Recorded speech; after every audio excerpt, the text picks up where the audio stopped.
九州大学有名なお宅に始まった。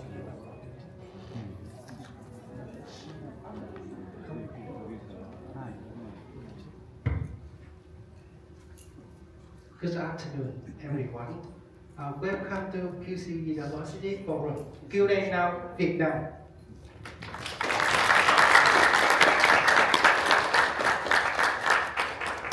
My name is Trần Thanh Tú. You can call me Tú. I'm an alumni from the doctor degree of engineering at Kyushu University 2008 to 2011. Now I work at Ho Chi Minh City University of Technology. I'm geology. Yeah. Thank you. Good afternoon, everyone. My name is Đặng Thương Huyền. You can call me Huyền. I graduated in 2010 from KYUDAI also, and now I work in Ho Chi Minh City University of Technology. Welcome to our city.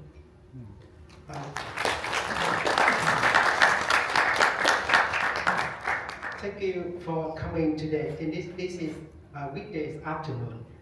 There are two sessions in today KYUDAI now. For the first one from 1:30 to 5:45, a symposium will serve as an opportunity to showcase and discuss ongoing research and activity now in Kyushu University. And another one from 6 to 8 p.m. We will have a buffet by gathering for building disciplinary connections between the strengthen between Kyushu University and our friends in Vietnam. So now, at the first part of the opening section, I would like to ask Professor Suchi, the Vice President of Kyushu University, take charge of the international affair to deliver welcome remarks to all participants today. Welcome, Professor Suchi.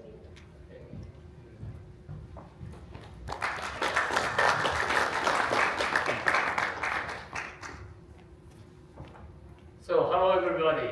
Welcome to KYUDAI now in Ho Chi Minh City. So first, I really want to say thank you to all of you being here today. A special thanks to His Excellency Mr. Ono Masuo, Consulate General of Japan in Ho Chi Minh City, and also Professor Huyen Ki Fon Ha. Both of them are giving us opening remarks. And also, I'd like to express my gratitude to the Vietnam Association of Kyushu University alumni for the great support for the preparations, and also the endorsement by the Consulate General of Japan in Ho Chi Minh City and the Japan International Cooperation Agency, JICA. So actually, it was a happy surprise for us that we had many registration, and the limitation was actually 100, but we accepted 120, but we really had many more, so we need to close the registration 1 week before. And even after that, we had many more requests, but we really felt sorry that we couldn't accept the participants after that. So next time, maybe we may have to prepare the bigger room for everyone to come. So KYUDAI now, I think that not everybody understands what the KYUDAI now means. Of course, the alumni of the Kyushu University understand the meaning, but the KYUDAI is the Kyushu University abbreviation of the Kyushu University in English. So the KYUDAI now means that Kyushu University now, where we'd like to introduce what we are doing in Kyushu University right now, and make a presentation of the very recent new research being done in Kyushu University. And every time we take superstars in Kyushu University in variety of field, including engineering, human sciences, and medical, health sciences, and something like that. And so far, actually, this is the very first time in Ho Chi Minh City. But 2 years ago, we had the first time in Vietnam, in Hanoi, which was very successful.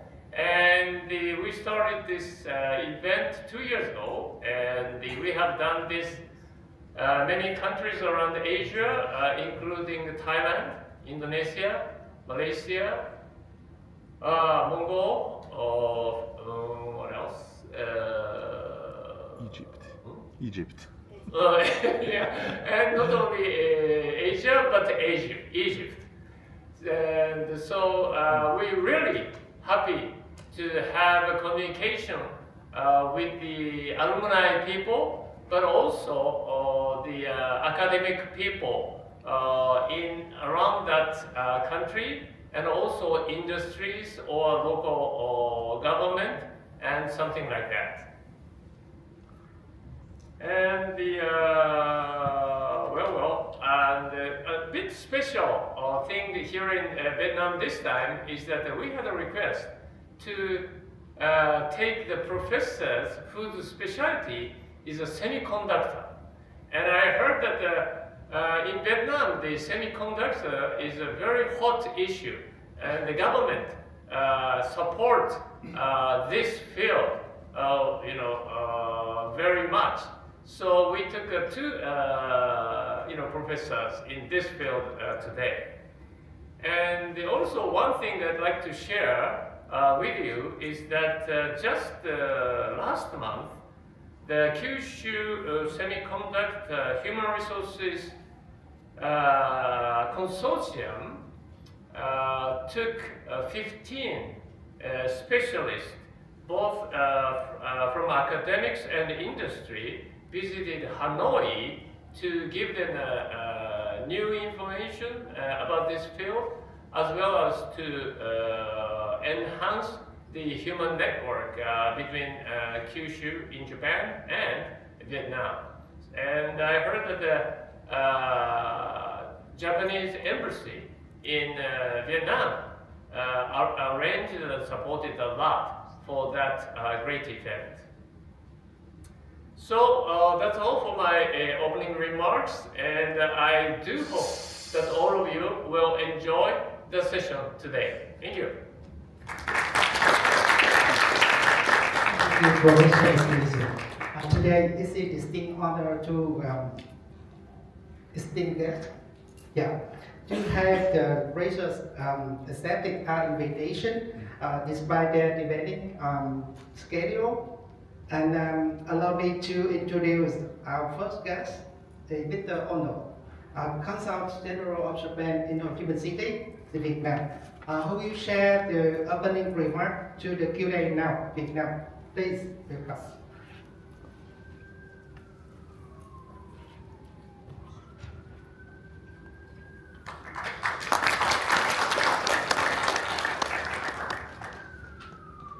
Professor Shimizu Shuji, Vice President of Kyushu University, Professor Huyen Ki Phuong Han, Vice President of University of Technology, Vietnam National University, Ho Chi Minh City, distinguished guests.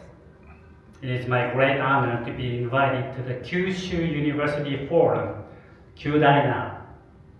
Thank you very much for having me here today.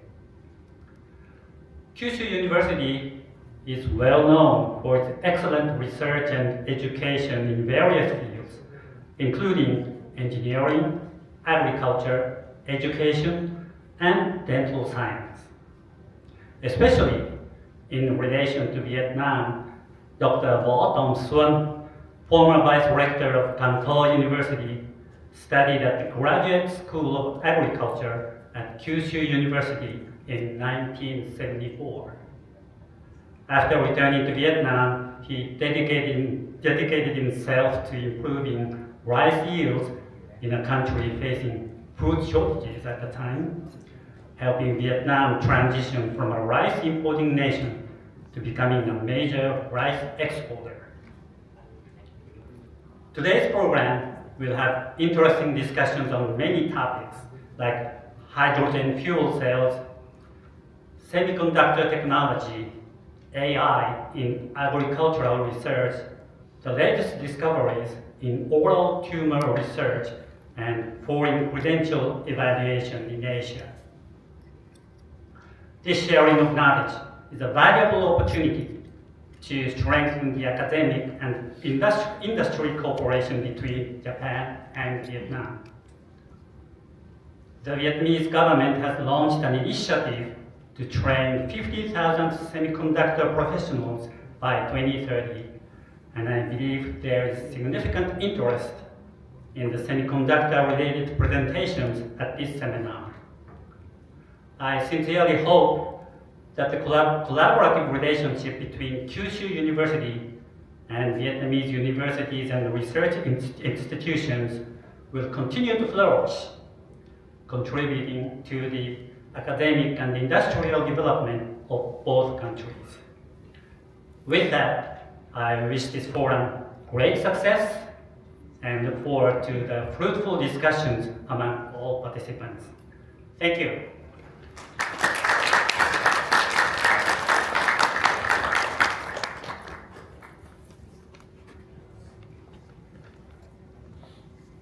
Thank you, Mr. Ono. So now I would like to invite Professor Pak Chung Kim. He will be present for Professor Ha. He's a little bit urgent work today. He will give some opening remark. So please welcome.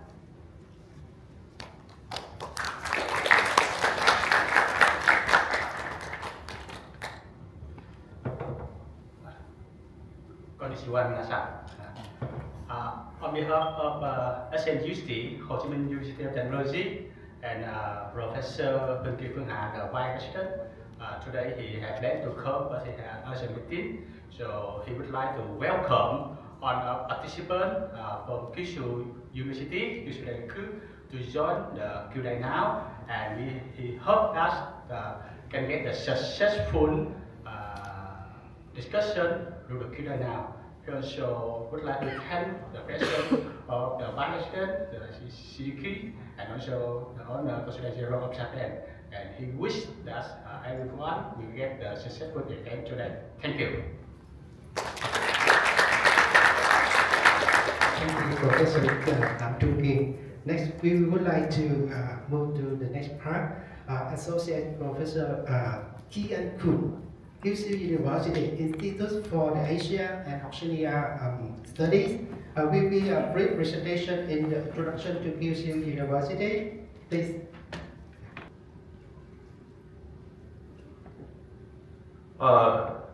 Good afternoon, nice to meet you. So my name is Qian Kun, and actually I'm also alumni of Kyushu University. I studied from 2005 to 2012 in the Graduate School of Human Environment Studies. I studied in Hakozaki campus. So how many people studied in Hakozaki? Please give me your hand. Oh, Sarah. And we really miss our old campus, but now we moved to Ito campus, a very new and very big campus. So today I will take some minutes to introduce about our university. So as you know, our university is in Fukuoka City, in Kyushu Island, quite far away from Tokyo. And Fukuoka is the name both for the city but also for the prefecture or province. And you know, in Fukuoka prefecture, there are a lot of major cities, not only Fukuoka City, but also Kyushu and Kurume, Dazaifu.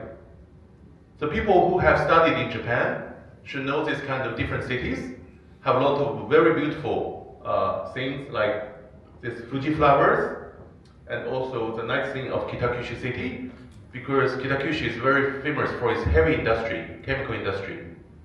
And in Itoshima City, have very beautiful coast. Dazai City have a very famous Tenmangu Shrine, and Gourmet City has very good, delicious gourmet food. But Fukuoka City is the main city and also the capital city of the Fukuoka province, prefecture. And it's also the gateway city to Asia, because as you can see from the map, in all the major cities in Japan, Fukuoka City is most close to the Asian continent. And the Fukuoka City have a population of 1.5 million, and actually in this population, there's a lot of foreigner residents. And I heard from the latest news, the Vietnamese people, there were more than 7,000 people living in Fukuoka City. And actually, in all of the Japanese cities, Fukuoka City is very specific because the population, especially the young generation population, increased. And comparing with other cities like Tokyo and Osaka, in Fukuoka City, the life expense is quite low. That means it's very friendly for the newcomers, students, to live. And from Fukuoka to Hanoi, there are, I think, 2 direct flights. One is from Medjet and another is from Vietnam Airlines. Almost every day, you can directly go to Hanoi. But for Ho Chi Minh City, you have to transit in Hanoi or from Tokyo. From Tokyo, there is a direct flight, take almost 6 hours. And for our university, here there is 2 minutes, very short video to show our beautiful campus. Let's enjoy the video first.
Yes, as a key factor shows in the short video, the Kyushu University is one of the 7 former imperial universities, most famous university in Japan, and established more than 100 years ago, has almost 19,000 students and 2,000 faculty staffs. Now, the Ito campus is the biggest campus in Japan, and actually, this campus was integrated from several campuses. So as I studied, a lot of alumni here studied in Hakose campus, and for Ropponma's campus, we're all integrated into Ito campus now. But still, we have 3 other campuses in Fukuoka. One is hospital campus, we call this Maedashi, and one is faculty of design, we call this Ohashi campus. And another one is Chikushi campus, we call this Soriko. And the ranking is almost the 7th best university in Japan and the 34th best university in Asia. And in all of these 19,000 students, there were like more than 2,000 students are international students. The percentage is 13%. And except the pandemic year, actually every year we will have this almost 2,000 international students, maybe more or less, but the average level is like more than 2,000. And these international students are coming from more than 100 countries, and we also have our Japanese university to study and exchange in other countries, more than 6 countries. We also have more than 200 partner institutions over the world. In Japan, we have a university level exchange program or MOU with the Vietnam National University, Hanoi, and 4 universities under the umbrella of Vietnam National University, Ho Chi Minh. For faculty level, we have more partnership with Vietnam universities. And lastly, I will take 1 minute to show about our institute for Asian and Oceania Studies. In our institute, we have 5 coordinators, including Wakabaya Sensei now, and me. We are coordinators to conduct this kind of forum or events in Asian countries. And if you want to join the activity of our institute, not only this Insight One, but in every Wednesday, we have this Brownback seminar online. So you can learn from a lot of professors, free and online, very easy. So if you check Brownback seminar, Kyushu University, you can get more detailed information. And also, we are organizing this kind of Asian Week in a lot of countries, as Professor Shimiz just said. So this is a picture we take from Bangkok, KYUDAI Now Bangkok. And our very first KYUDAI Now in Vietnam was in Ho Chi Minh 2 years ago, in September 2023. And if you open the Kyushu University official website now, you can see the top page. And the top news is our last KYUDAI Now, last month in Singapore. So this is very actually memorable time, because if we have more new news, this news will disappear, be covered by other news. So if you see the website now, you can check our activities in Singapore. Okay, thank you very much, and let's enjoy today.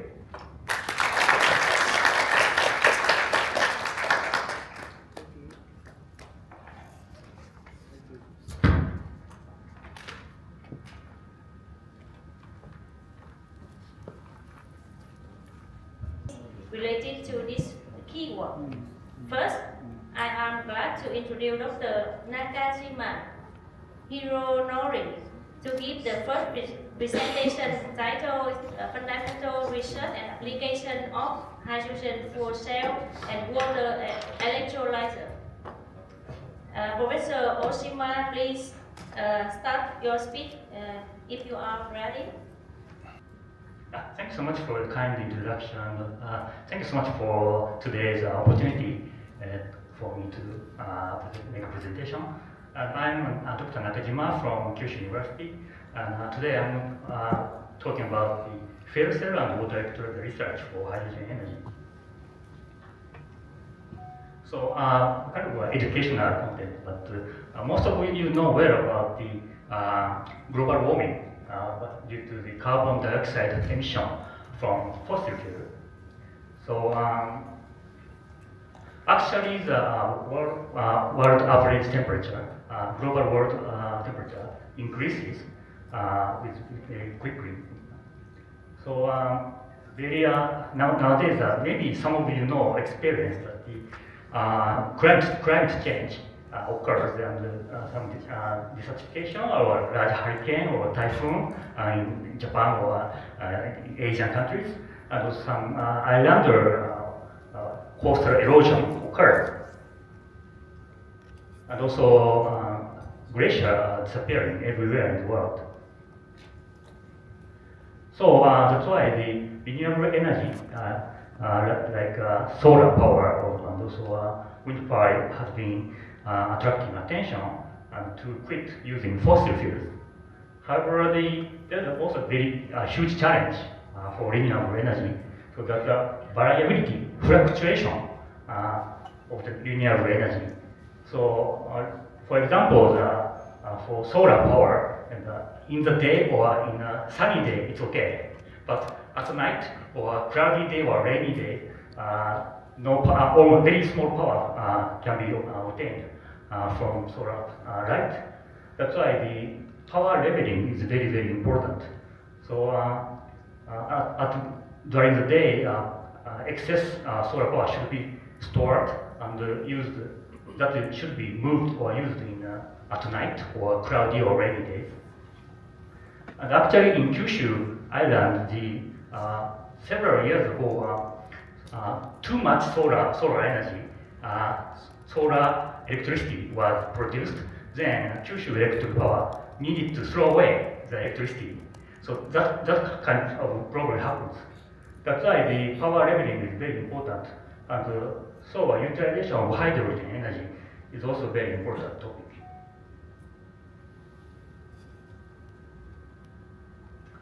So as you know, the energy storage method, so you know very well about the battery. And comparing between battery and hydrogen, there's a different range of the usage should be considered. So hydrogen production with electrolysis covers the very long time duration, and here days or week or months. And instead, the battery storage case, the more short time duration, like days or hours or minutes, or like your mobile phone or laptop. So the hydrogen covers the large power output range here, but battery covers smaller, like your mobile phone or laptop. So also there has been a problem with hydrogen storage for other energy storage material.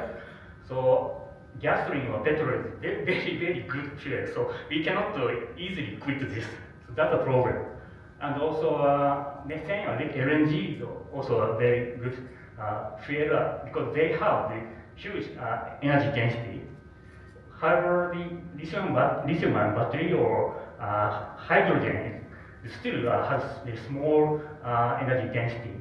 So that is also a huge challenge to utilize the hydrogen energy. And also there's another option that we can use methanol or ammonia as an energy storage material, because also they have more energy density than hydrogen.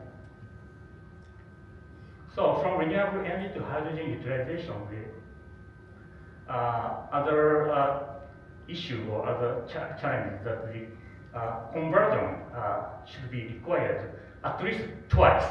So water electrolysis to produce hydrogen, and also hydrogen to use fuel cell. There at least twice for conversion. That's why the hydrogen has higher conversion losses than batteries. But hydrogen has the advantage in large-scale storage. That's the point. So comparing between batteries and hydrogen, so driving in the large driving range or energy capacity, the size and weight of the hydrogen utilization, such as the fuel cell vehicle, can use the smaller setup or smaller generator. compared with battery.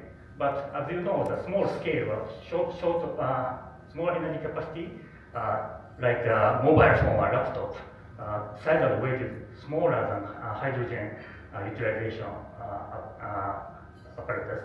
So there is some threshold here. So this point is also like big EV or FCV, so for personal or residential use. So if we utilize a large scale vehicle like a truck, so it's okay to use hydrogen. But this threshold is kind of gives very competitive situation between EV and FCV.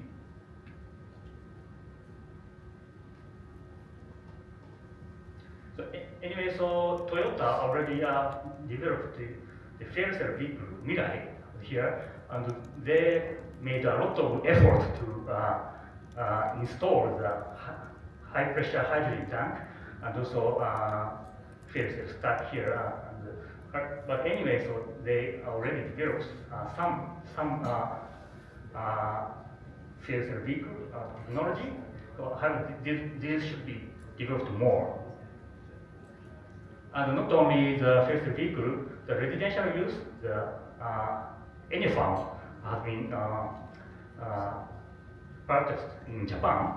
So that is a home fuel cell system, a home residential fuel cell system, and the system can generate not only electric power but also hot water.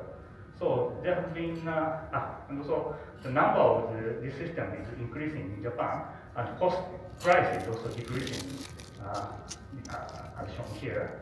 And there has been very funny story that there are two kinds of explanation. So this is a water heater that can generate electricity, and in another explanation, a generator that can supply hot water. So which is good for sales.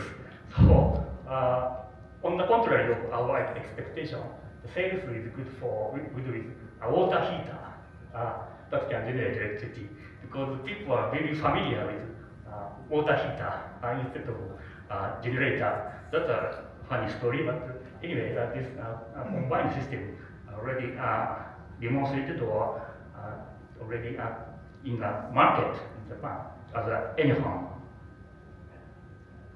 So I'd like to explain briefly about the principle of fuel cell. So in fuel cell, in the anode fuel electrode, the hydrogen is converted into proton, hydrogen atom, and cathode side air electrode. This is a kind of positive side. The oxygen is used to produce water. Then inside the fuel cell, the ion is transported through the thin membrane, and the electric power in this side is positive electrode and this side is negative electrode. The electric power is produced similar as a battery, but the hydrogen is filled here and the air is supplied on this side. And also it's interesting to compare the fuel cell and conventional engine. So conventional engine, the combustion occurs inside the engine, and that reaction is three-dimensional. That's why the first reaction, almost like explosion. So the huge power what can be obtained, but efficiency is not so good because the energy is obtained through heat. But fuel cell case, the reaction occurs between at different locations, but separated by membrane and several tens of micrometers. So this reaction is two-dimensional. So that's a property of fuel cell or also battery. So ionic conduction should occur, and the reaction is separated by membrane, and charge separation will occur in this setup. However, the reaction rate is very slow. That's a problem, a challenge. So fuel cell works at very high efficiency, but the reaction is very slow. So that's a challenge of fuel cell now. So I'd like to briefly explain the types of the fuel cell. And mostly developed nowadays is polymer electrolyte field cell using the polymer membrane. And also other type is solid oxide field cell made of ceramics. So of course the other type of field cell has been developed, but these are kind of old style. So this PEFC or SLC is a more newly developed type. And we are now focusing on the research on SOFC, working around 500 to 1000 degrees C. Electrolyte, ceramics electrolyte can be used to transport the oxide ion. So this type of field cell can construct the very interesting structure like tubular cell or planar cell, and in any form, the flat tubular type developed by Kyocera is equipped. And the range of the application of this field cell is with large scale power generation. That's why the Mitsubishi Heavy Industries developed the combined system for a combined system with gas turbine and solid oxide fuel cell for large power plant. And also NFRM is also utilized this type of fuel cell. And also Bloom Energy in the United States also developed a larger scale and introduced in the office in also Fukuoka, SoftBank maybe, and also other building utilize this type of fuel cell. And nowadays, propulsion for the huge ships try to utilize the fuel cell, like 4 megawatt scale. So now I'm joining the other project that electric aircraft propulsion using fuel cell. So this system is, we joined a project with JAXA, Japan Aerospace Exploration Agency. This system combines the fuel cell and gas turbine, in other words, jet engine, to produce electricity to drive the aircraft. So my student made a postdoc session later. And our fundamental research is here, and we focus on current and concentration and temperature distribution in fuel cells. And this kind of distribution inside the fuel cell gives the power and the durability declines. So we directly measure the distribution by experiment. Then, based on the experiment, we develop the numerical models. The numerical model is very good because the scale-up model can be tested in a computer or workstation. So design and easily design a scale-up system. So we now focus on developing a numerical model. So we carry out this kind of experiment to directly measure the current density at the local current density in the fuel cell, experimentally. Then we obtain the current distribution like this. So with small field supply, the current, in other words, the electric power decreases in downstream part where the field depletion occurs. Then we construct a numerical model with this, and also now we are trying to expand our numerical model to the machine learning neural network model to produce surrogate model to reduce the computational cost. So that gives quick numerical calculation or prediction of large scale fuel cell system. Then this kind of gas distribution was distributed inside the fuel cell, and we are now applying to the design for electric airplane, which is fine in the fuel cell. And later I would like to tell about other projects for aircraft fuel cell, electric aircraft fuel cell system with other type of fuel cell. Then we try this kind of honeycomb structure to increase the mechanical strength and also reaction area. And this was successfully tested by experiment, and the numerical model predicted that the much better performance than the commercial one, flat tube, any one. So in other fuel cells types, so working less than 120 degrees C, and these are mainly applied for fuel cell vehicles, as I explained today, like Toyota Mirai, and also residential usage. And this type of fuel cell now also applied for marine power application. And recently, San Francisco Bay commercial fuel cell ferry operation was started using this type of fuel cells. And also aircraft try to develop the fuel cell for electric propulsion. So Airbus aiming the commercial operation by 2035, and also other startup companies like Zero Avia or Universal Hydrogen now tested the 20 passenger size aircraft. And also I'm joining the project, the NATO project with Boeing to develop the high temperature polymer electrolyte type fuel cell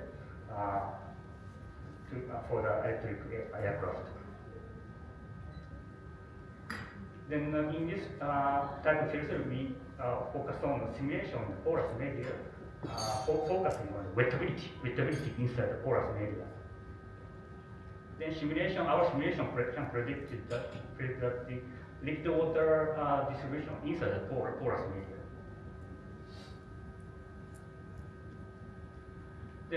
Then related to the fuel cell work, I would like to introduce our previous project that I joined. That was carried out between Kyushu University and universities in Ho Chi Minh, SATREX project. And in this project, supported by JST, and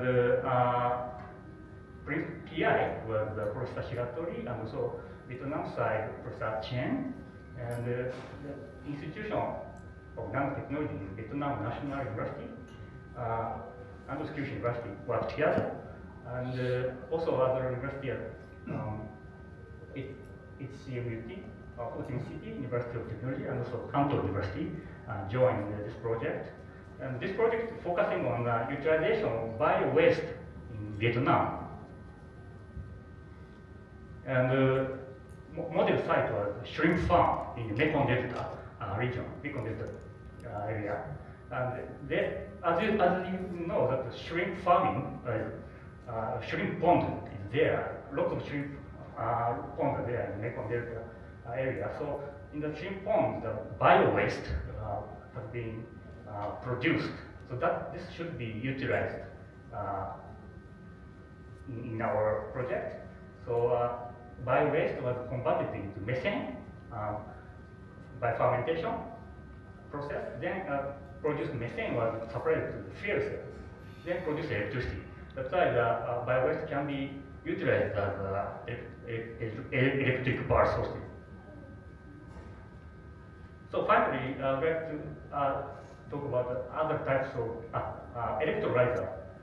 So also electrolyzer has several types. So polymer electrolyte and ceramics, and nowadays the other type anion exchange membrane type.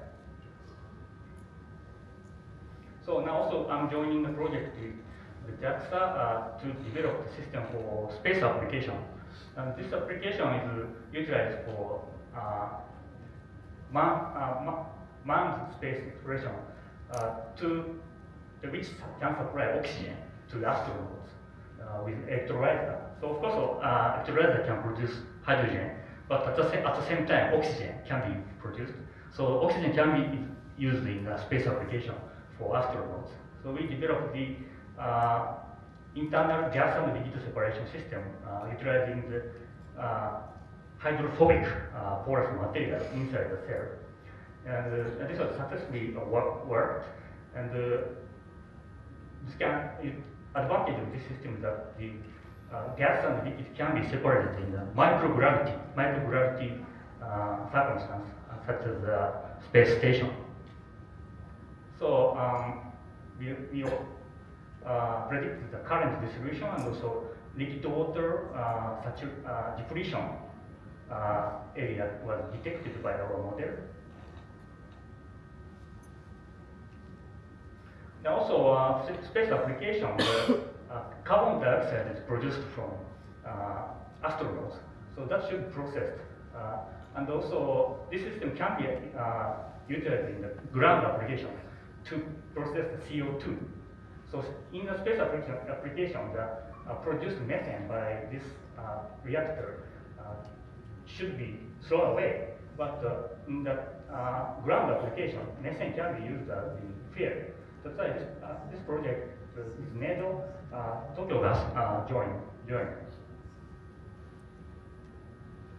So other types, we carry out a ceramics type fuel cell, ceramics type electrolyzer to produce hydrogen, and also that can process the CO2 to produce methane. And also we apply the honeycomb structure like this. And also similar fuel cell, we apply this kind of segmented electrode setup. Then the current distribution with CO2 electrolysis, not only vapor, was obtained a different current distribution, reaction distribution inside the cell was detected. And finally, we also carry out some two-phase flow modeling inside the electrolyzer. There's an oxygen bubble that is produced into the liquid water.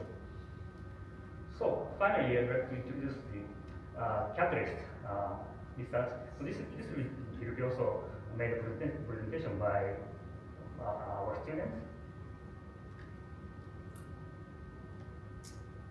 So basically, our research focusing on the create a simulation model from the experimental data and reliable simulation model with experimental data in a small scale experiment in the laboratory can give the very good reliable model, and that can expand to predict the model in the scale up and large scale fuel cell or electrolyzer.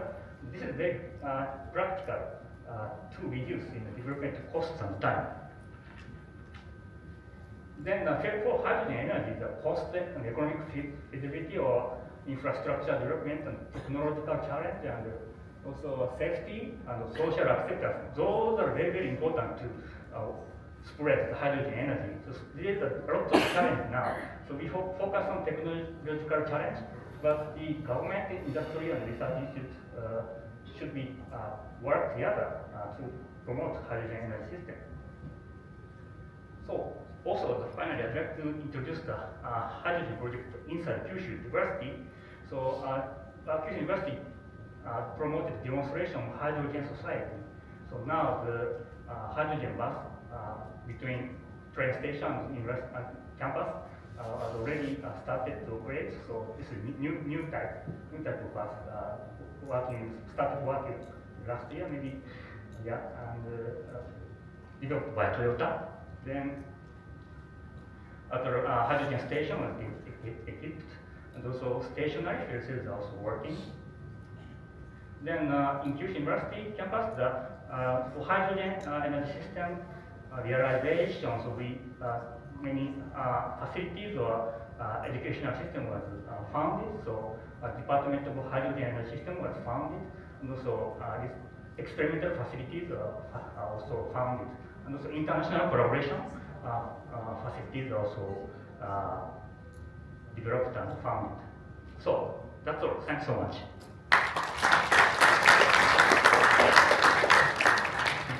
Now we have the section of Q&A.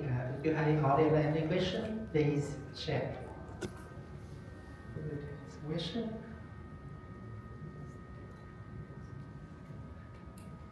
Question? Okay.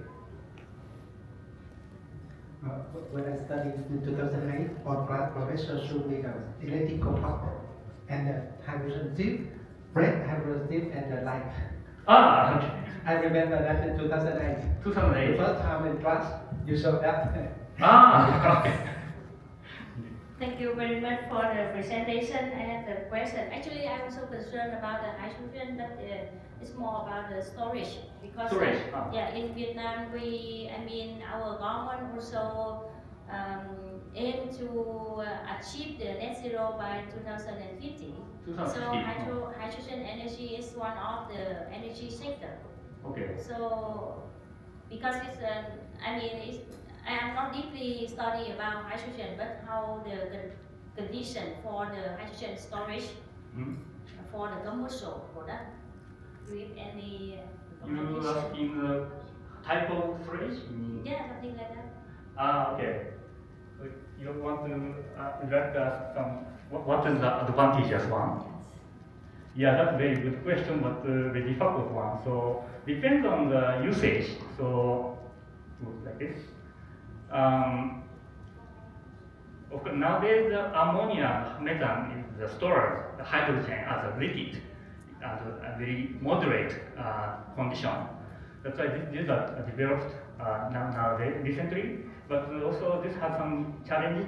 So efficiency or other problem that from the methanol, there's kind of carbon deposition or coking problem.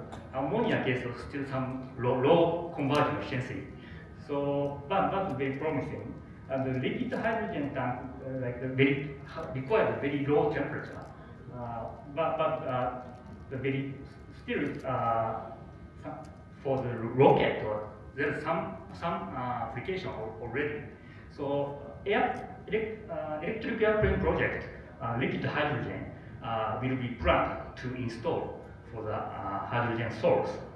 And compressed hydrogen is also already utilized in the fuel cell vehicle like a Toyota Mirai.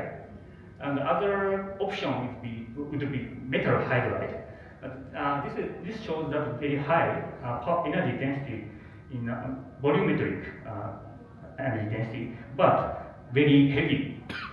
So gravitational energy density is very low. So we can choose considering these properties to depends on what kind of application we choose. So any option can be done. Thank you, Dr. Wing. We still have one question. We still have time for one more question.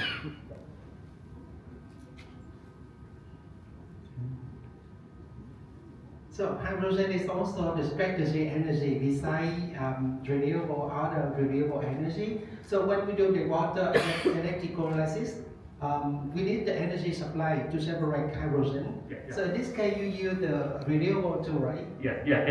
This is the best way. But lots of challenges that I introduced today. So leveling. So it's very important.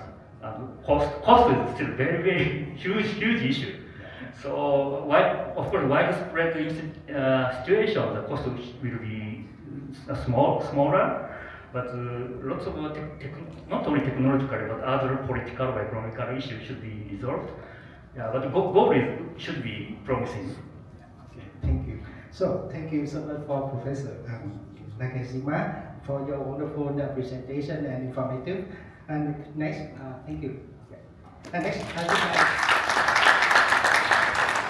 I would like to invite Professor Ago for the second presentation titled with the potential of 2.5-dimensional material for future semiconductor industry.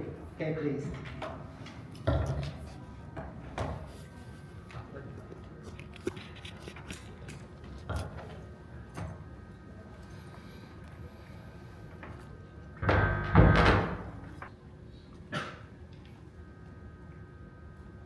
Thank you for the kind introduction. My name is Hiroki Ago. I'm very happy to come to Vietnam. This is my second time to come here. And I'm Vice Director of Center for Semiconductor Center, and also a distinguished professor in Faculty of Engineering Science. And today I'm going to talk about the potential of 2.5-dimensional materials for future semiconductor industry. And yesterday I visited 3 universities, and I noticed that people in Vietnam is very much interested in semiconductors. So I want to share our research on this kind of topic. And you may wonder what are 2.5D materials. I want to explain this topic last part of my presentation. As you know, Kyushu University has 4 campuses. Each campus is the main campus, but there are hospital campus, OHAS campus, Kyushu campus. And our lab and also a semiconductor center located at this Kyushu campus, which is very close to Hakata Station. And there are 1 graduate school, 2 research institutes, and several research centers. So many focus on advanced research with mostly graduate students. Okay. And in our center, which was built last year, I'm director. Next speaker, Hato Sensei, is the director. I want to show 2 missions of our semiconductor center. One is education using our nice clean facility to students either from domestic or from abroad. Also offer facility to make advanced devices. The second mission is performing advanced research such as emerging devices, process informatics, and syntronics. I'm in charge of this 2-dimensional material research. So I want to introduce our research. Before going to my talk, Vice Dean asked me to introduce semiconductor. What is semiconductor? Because he's from medical science. So I made this last night. Okay, so devices work only with 0 and 1. This is the point.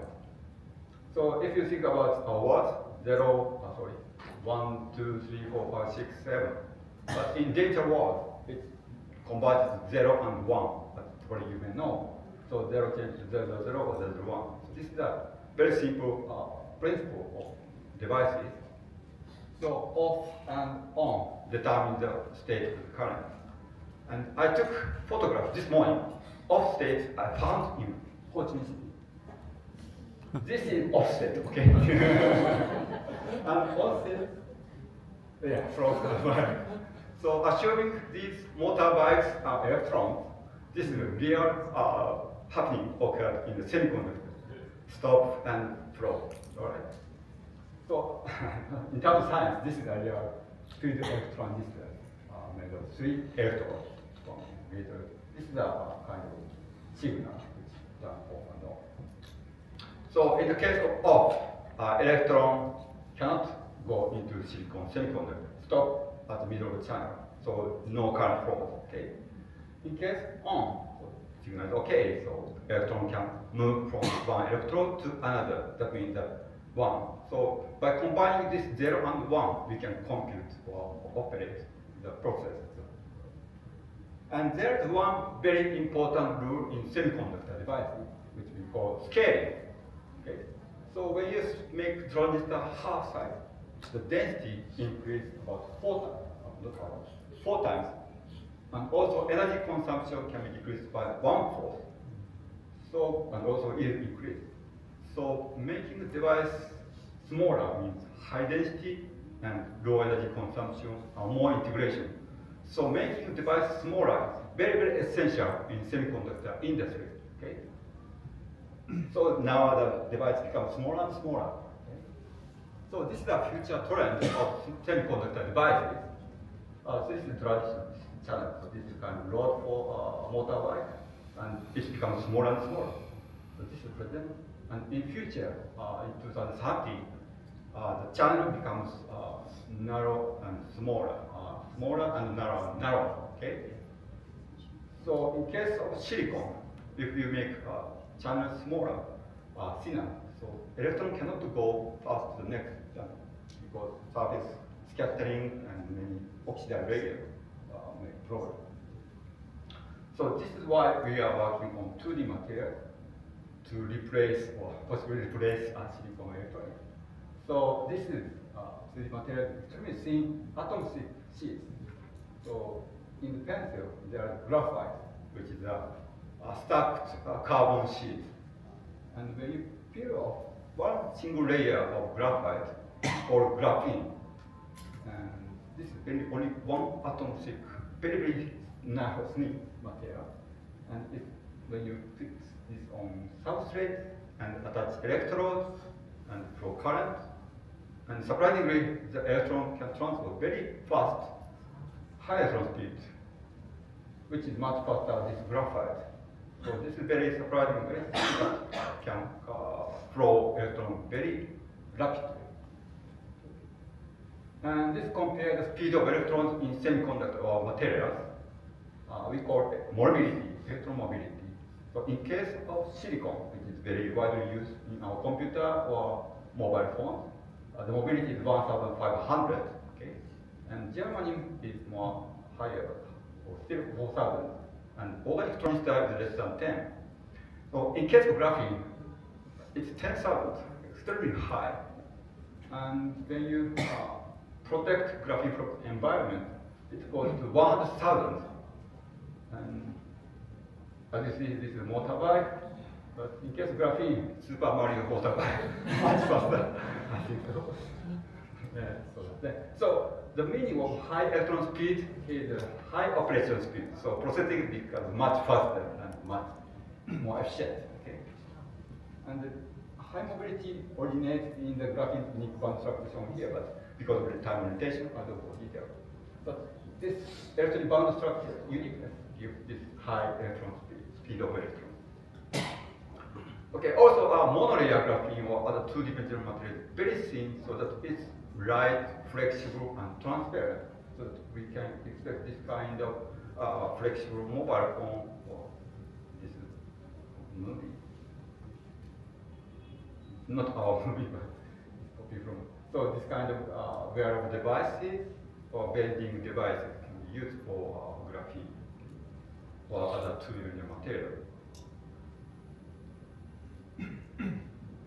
So in the lab, we are trying to make high quality 2D material, including graphene and other semiconducting materials, by chemical vapor deposition, CVD. So this is the kind of thing. So we use a furnace going up to 1,200 degrees Celsius.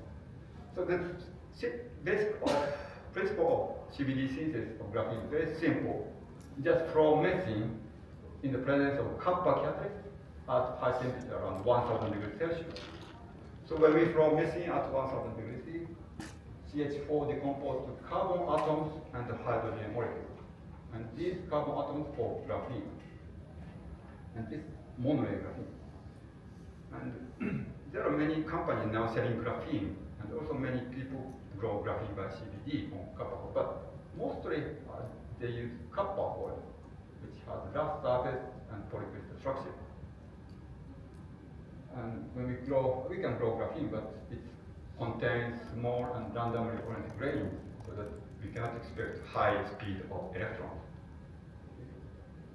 So to make high quality graphene, we developed we call heterocrystal CVD method by using single crystalline sapphire substrate and deposit highly crystalline copper film to make highly crystalline aligned graphene, which can potentially give high speed of electrons depending on this polycrystalline graphene.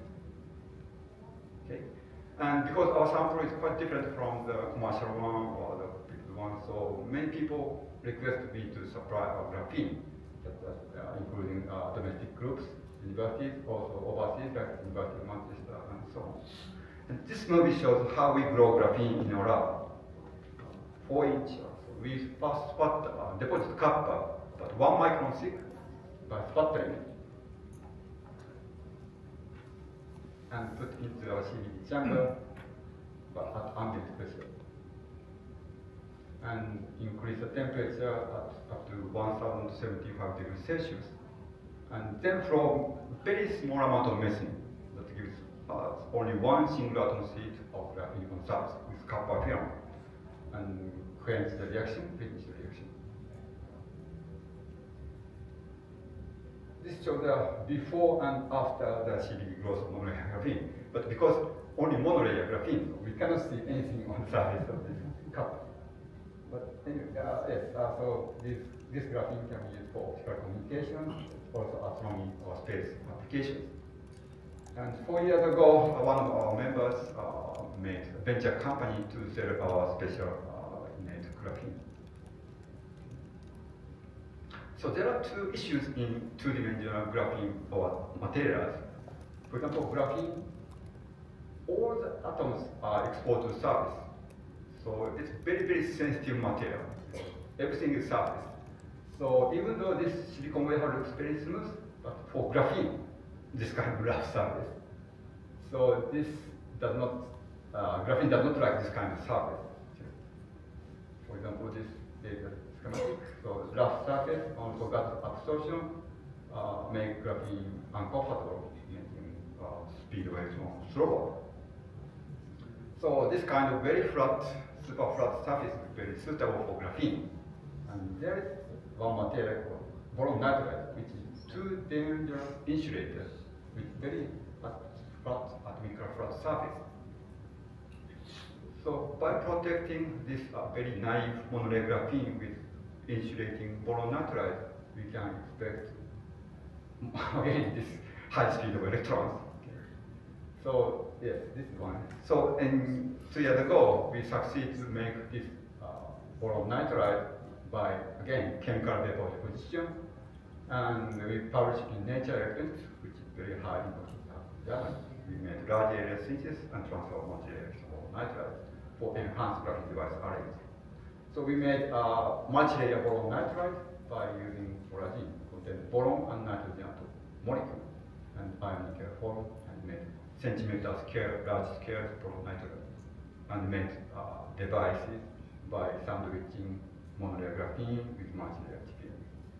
And we measured number of devices, and this shows the electron mobility, and this is the sandwich structure, and this is bare graphene on semiconductor. So the mobility can be enhanced by using our CBD boron nitride. So there is another issue in two-dimensional materials, which is transfer.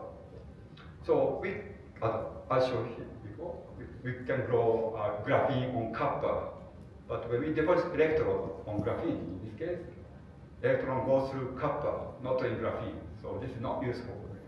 So we need to transfer onto insulating substrate like silicon dioxide. We call this is transfer process. But it's very difficult because this is only monolayer, so easily break during the transfer. So we have to protect graphene during transfer. So we use polymer to protect graphene. So we spin coat polymer called polymethyl methacrylate. And then remove copper by acid solution, and then we can scoop this graphene supported by polymer. So this is polymer graphene stack. And finally, we remove polymer organic solvent like acetone. So this is final material. But there are many problems. Sorry, you can't progress. There are many breaks and many polymer residues. So even though it looks okay, but it's still not so good for device application. Therefore, we want to develop a new method to transfer graphene like this. So it's very easy, even child can transfer. So we wanted to develop this kind of tape or seal to transfer graphene and related to the material. So the principle that we use very functional tape, UV tape, whose adhesive force can be tuned or can be decreased by UV light. So when we attach tape on graphene, the adhesion force is strong. And when we release, adhesion force is weak. So we can catch and release. And because the UV light decreases adhesion force about 1/10, therefore we can transfer graphene nicely. And this movie shows how we transfer graphene in our lab. So we made library of graphene, boron nitride, other MOS2 and WS2 tape. And we pick up one of the tape and put on the target silicon substrate and heat and press. And peel off. That's enough for transferring graphene. So very efficient and it can be very user friendly. And fortunately, we could publish again in Electrolyzers last year. We call ready to transfer to the material using technology. Because tape is flexible and rigid, so we can transfer to various substrates like markup. So this is tape. So after transfer, we can transfer markup. Also piece of paper and plastic glass. So we can transfer to many substrates. And at one of the demonstrations, we made terahertz sensor. Terahertz long wave light with graphene. So we made graphene terahertz sensor on plastic substrate. And we scanned this material and this envelope. This envelope has a knife and piece of paper, and we illuminate UV light from the top and scanned by this graphene sensor. And this is the image detected by graphene. So even though this knife is inside, you can visualize the presence of knife and piece of paper very clearly. That means that we can use this applicable to security purpose like the airport.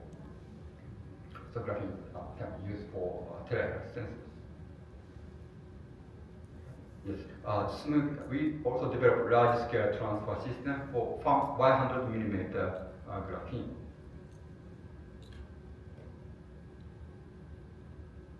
So first we attach UV tape onto 4-inch graphene on copper 1 mount, attaching tape with the laminator.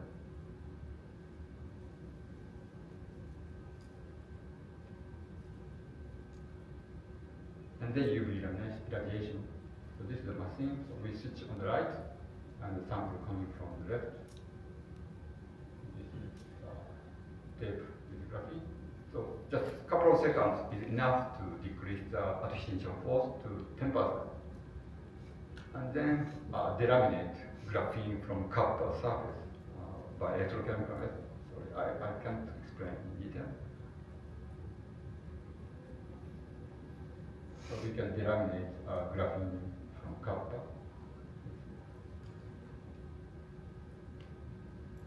And then put it onto the silicon substrate. And then release graphene on silicon dies.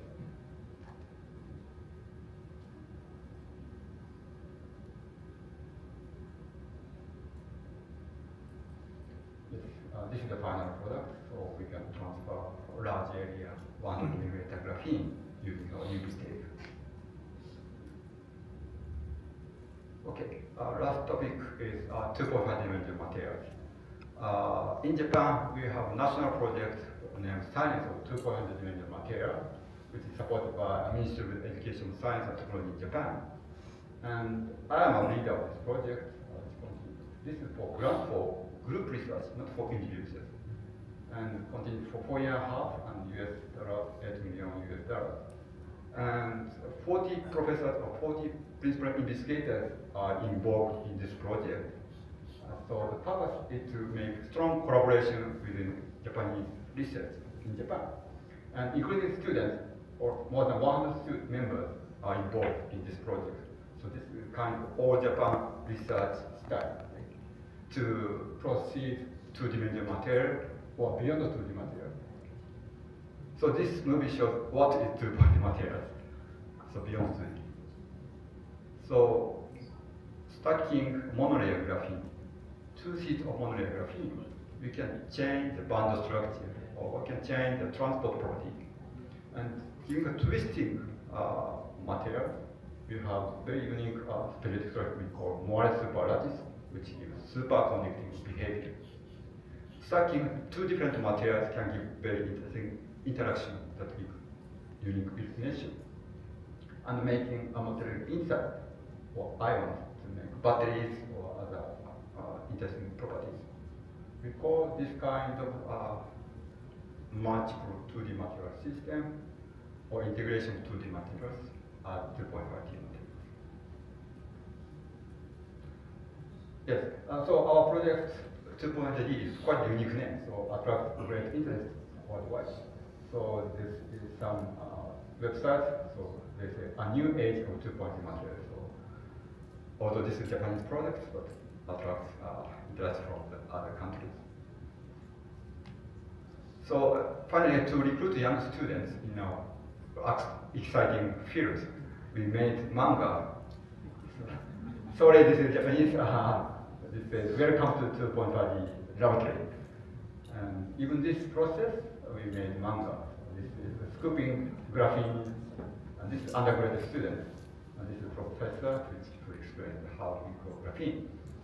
But because manga is very popular in other countries, so we made English version now, and you can have get the project here over there. So if you are interested, please visit our 2.5 project website. So you can download 4 stories in English and 8 stories in Japanese. So finally, I want to acknowledge our lab members and collaborators and funding agencies and Common News. Thank you very much. So lastly, 2 students are giving the poster presentation. Please give the poster. Sorry. Thank you very much, Professor Abu. Any question? We have 3 minutes for question. Very interesting topic.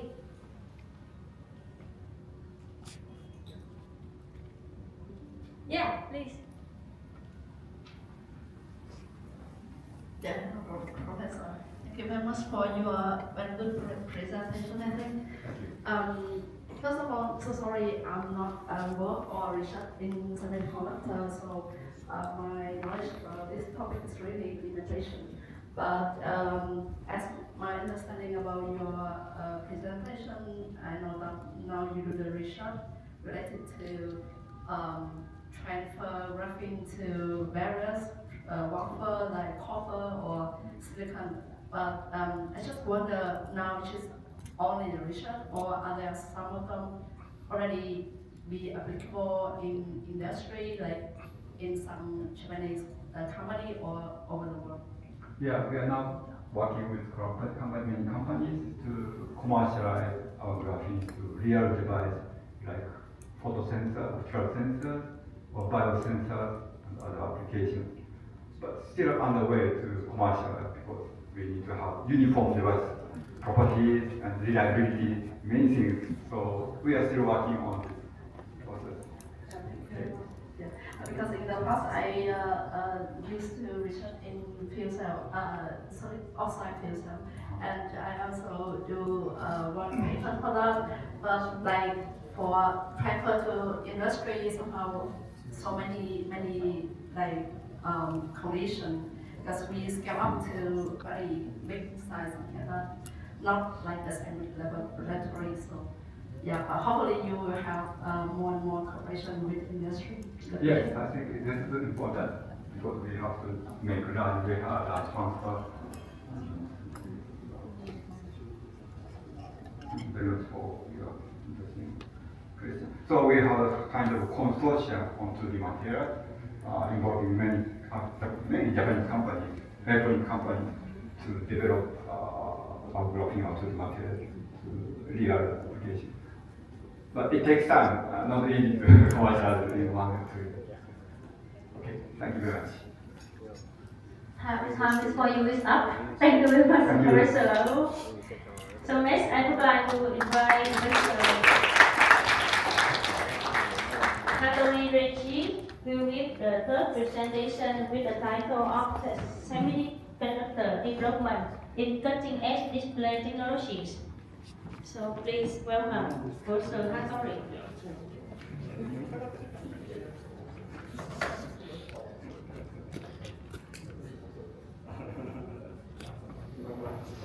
Thank you for kind introduction. I'm Reggie Hattori from Kyushu University.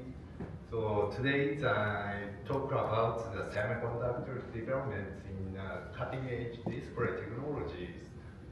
I belong to the interdisciplinary graduate school of the engineering science, and it's in Kyushu campus. And I'm staying in the same building as Professor Abu, prior presenter. And I also I am taking charge of the head of this center, news quite center. The name is SEED. We call it SEED. I will explain in detail in the next presentation. Anyway, today I'll talk about the semiconductor in Kyushu Island, and I'll introduce our research activity in my laboratory. It's display technologies. So first I want to introduce our center. The name is the Center for Semiconductor and Device Ecosystem. Ecosystem is a quite new word. It's a term of the biological systems. But recently it's start to be used to describe the coexistence and the prosperity of the transcend to the border of the countries and the boundary of the industries. And it also means that ecosystem and ecology and economies. So this, I like this word, and that's why I use this word to our center. So please remember our name, our center, SEED.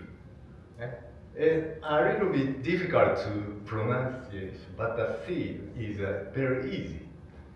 Right? And this is, we are in this building, and it's very close to the station and very convenient to get there. And we also have a very good clean room, so I'll introduce in detail later. And this is a Kyushu Island, and so I'm afraid you don't know what is the you don't know the Kyushu Island, how large amount of the LSI is produced.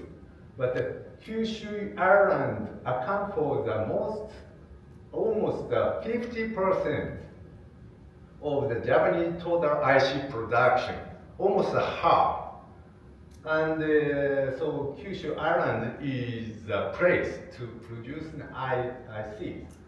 So let me introduce our purpose of our center. So the purpose of our center is to create the world-class research and education for the semiconductor technology, and we try to make a next generation devices to achieve both the digitalization and the collaboration. So to do that, we need to contract the research infrastructures, and we need to perform the research and development, and we need to also perform the human resources development. That is our purpose. So let me introduce the industries in Kyushu Island. So we have so many industries in Kyushu Island. So we are here, and this is Fukuoka prefectures, and Kyushu campus is here. So Fukuoka prefecture has a Mitsubishi Power Devices, and next to the Fukuoka prefecture, the Saga prefecture has a Samco. Samco is a very famous company for the silicon wafer. And in Nagasaki and Kumamoto prefecture, the Sony Semiconductor manufacturing.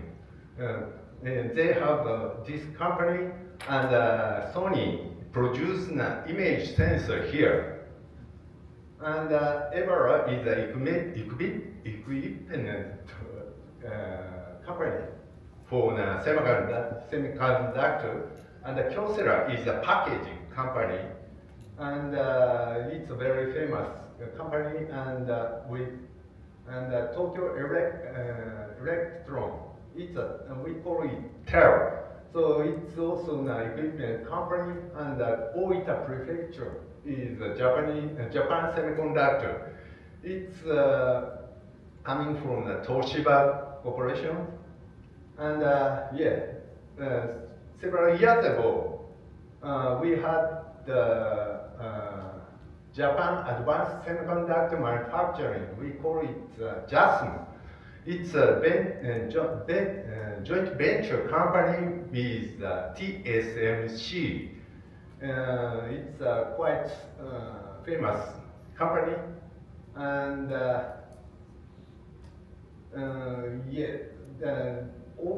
they are producing a very advanced LSI. So after coming to JAS in Kumamoto, we have booming in the semiconductor industry. So these are the industry in Kyushu Island. So next, let me explain the semiconductor fabrication facilities and equipment in our center. So we have two clean rooms. So one is one has 200 square meter, and the other one is 100 square meter. The class it has clean level is the class 1000. So 1000 is a huge number, but this means very clean rooms, very clean air. So no clean room in a university cannot achieve this kind of this level.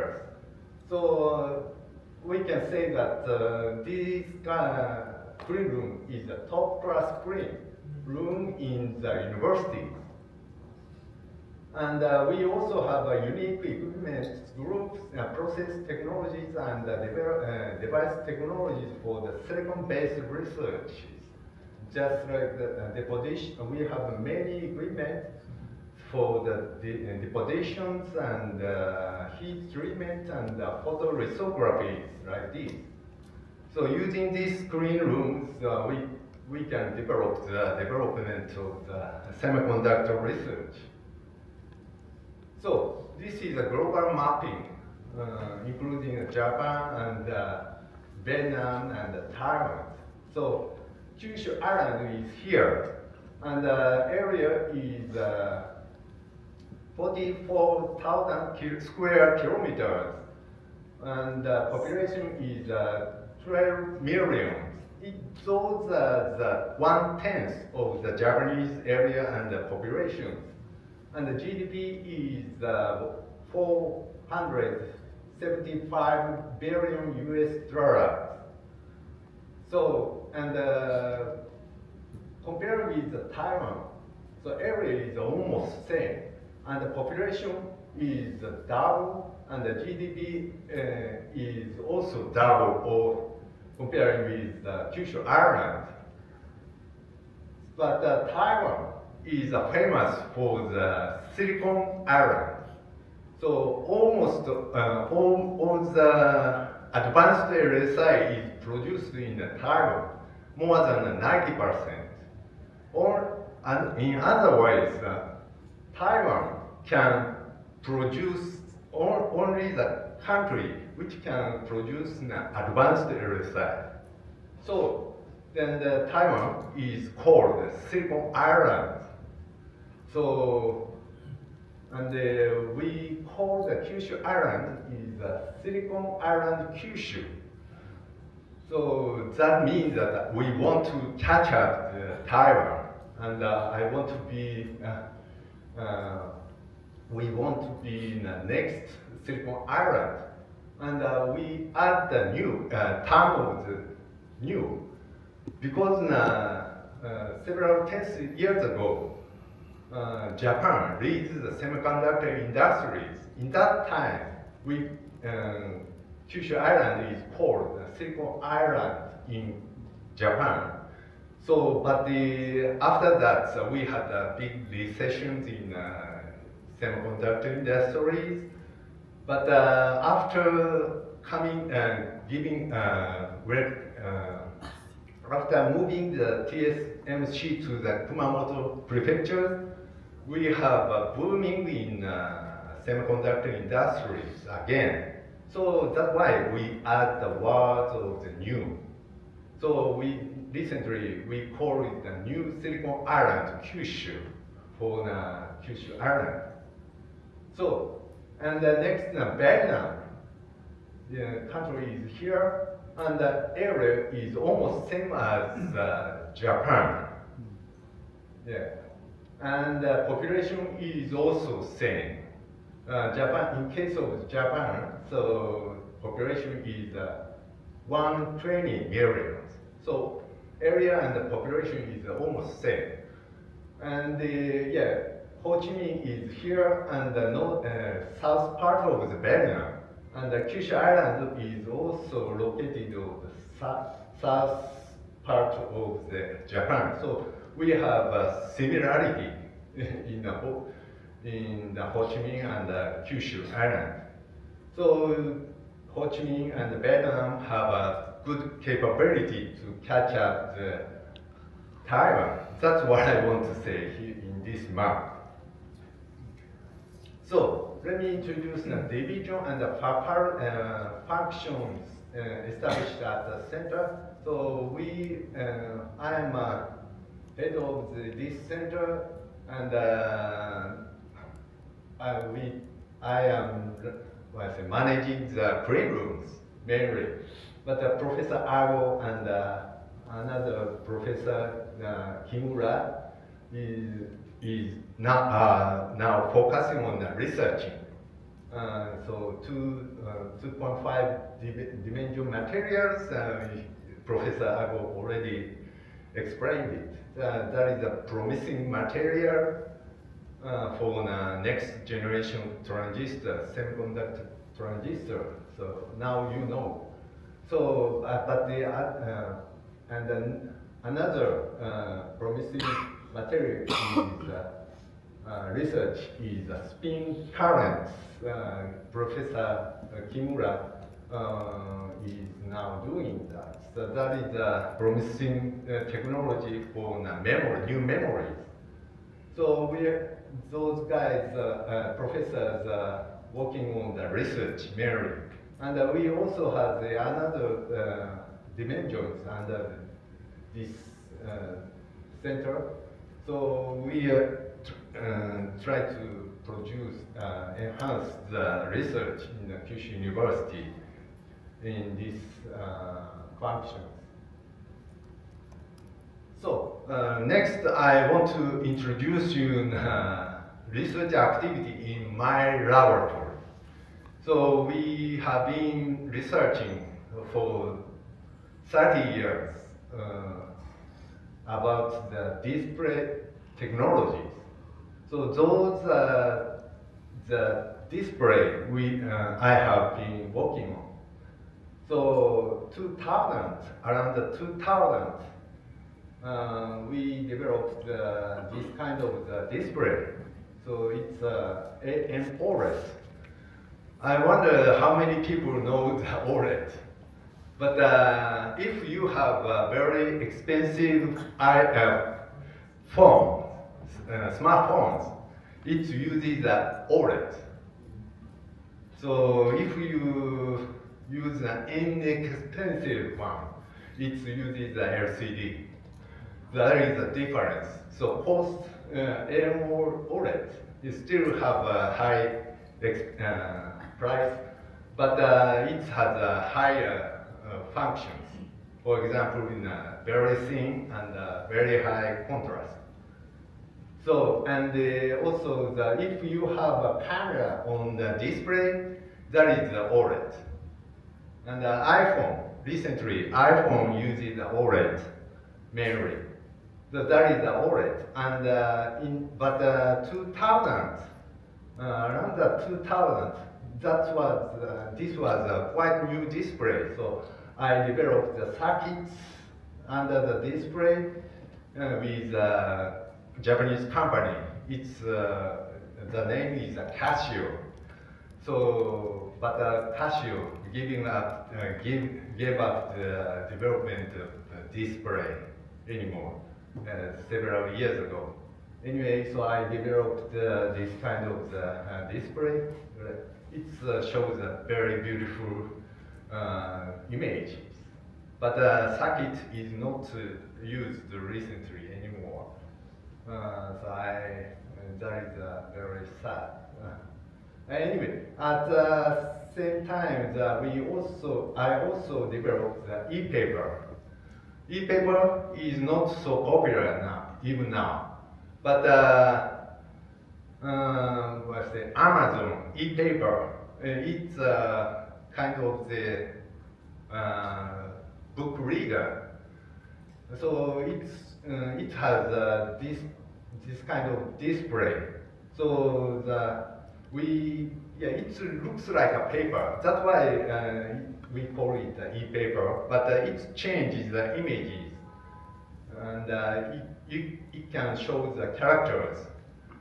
And it doesn't need any power during showing the images.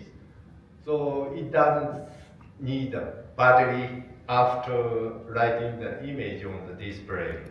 So nowadays in Japan, the price tag in supermarkets uses this kind of the display.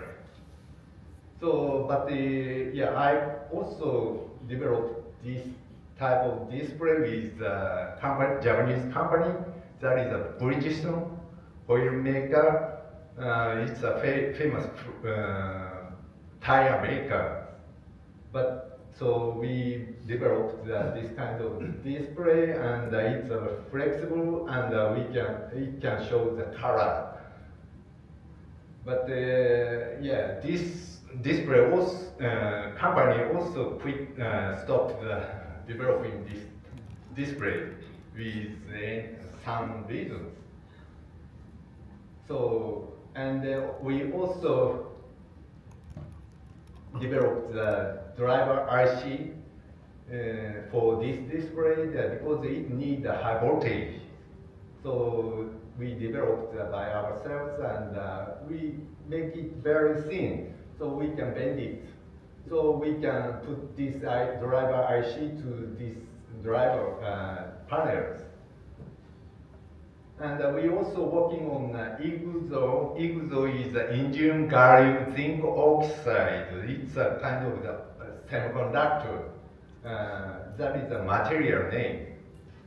So we also we can fabricate this kind of semiconductor using the clean room. It has 900 square meter. It's located in Ito campus, and it's located in a building.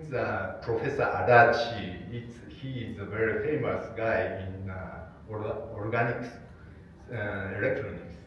So we can make this kind of semiconductor in this building. So my students have a poster session, related about these technologies. So please go to the poster session, and you can ask anything to him. And I also work on OLED and micro LED, but I want to introduce you about the AR display in the next slide. So what's AR, VR, MR, XR? There are many names for these technologies. So AR is augmented reality. So, and MR means mixed reality, and VR is virtual reality. It's very complicated. But VR is getting very popular. Maybe you enjoyed the VR goggle like this to play the game. So, but we can't see the outside with this device. That is a VR, virtual reality. But we can see some computer images, and we can put any kind of the image on the display by a computer. So that is a VR. But this VR, last year, Apple produced some same devices, but it's categorized in AR or MR because they show the outside on the display through the camera. So we can see the outside even for using the same devices. So we call that is categorized into the AR. So we call it a video through AR. But usually AR means see-through type. So it looks like a usual glasses, but we can put the computer image on it. So, but this technology is very difficult to achieve that. So I will explain later. So another AR technology is camera image plus computer graphics. We can use tablet, and it has a camera, and we can show the object on the display, and we can put any kind of the image, computer graphic images on it. That is, we can do it with iPhones, right? And this also called the AR. So Pokemon Go is a popular game, and everyone, many people enjoy that this one. So it's also called the AR. So AR, term of the AR is very complicated, but mainly means the see-through type. This is the AR. And also those are the complicated. So XR is a very convenient word. X includes the A, V, M, everything. So sometimes the people use the XR for these devices. And this is the progress of the AR glasses, and at the 2013, the Google sold this type of the smart glass, and it has a prism here, and we can see some characters, and together with the outside. And Epson also sold these devices, but this is classified in first generation AR glasses because the character area is very small. But recently, technologies has breakthrough. If we use the waveguides, we can show the characters in a large area. So the camera is, display is here, and this image travel in glass, and we can show the characters all in a large area using the outlet of the grating. Grating is just like a mirror, but we can make it on the surface, and we can change the angle of the light. And we using the two grating, we can achieve these technologies. And magic leap too. maybe you know this company name as sensor companies. We can, they sell some sensors which can detect the lens to the focus face, and it is used as face recognition. So, but also the company produced this type of the smart glass, and I enjoyed this glass. And this is me, and I wearing this glass, and I saw some object in the air, and I try to touch it. Don't think that I get crazy. I'm enjoying the air glasses, and I can also see the outside at the same time. It's really nice. It was really nice. So, but we are researching the third generation type. So these devices has a problem because the focus point cannot be changed. So the outside, if we see some object in the outside, we need to control the focus point by my eyes, right? By your eyes.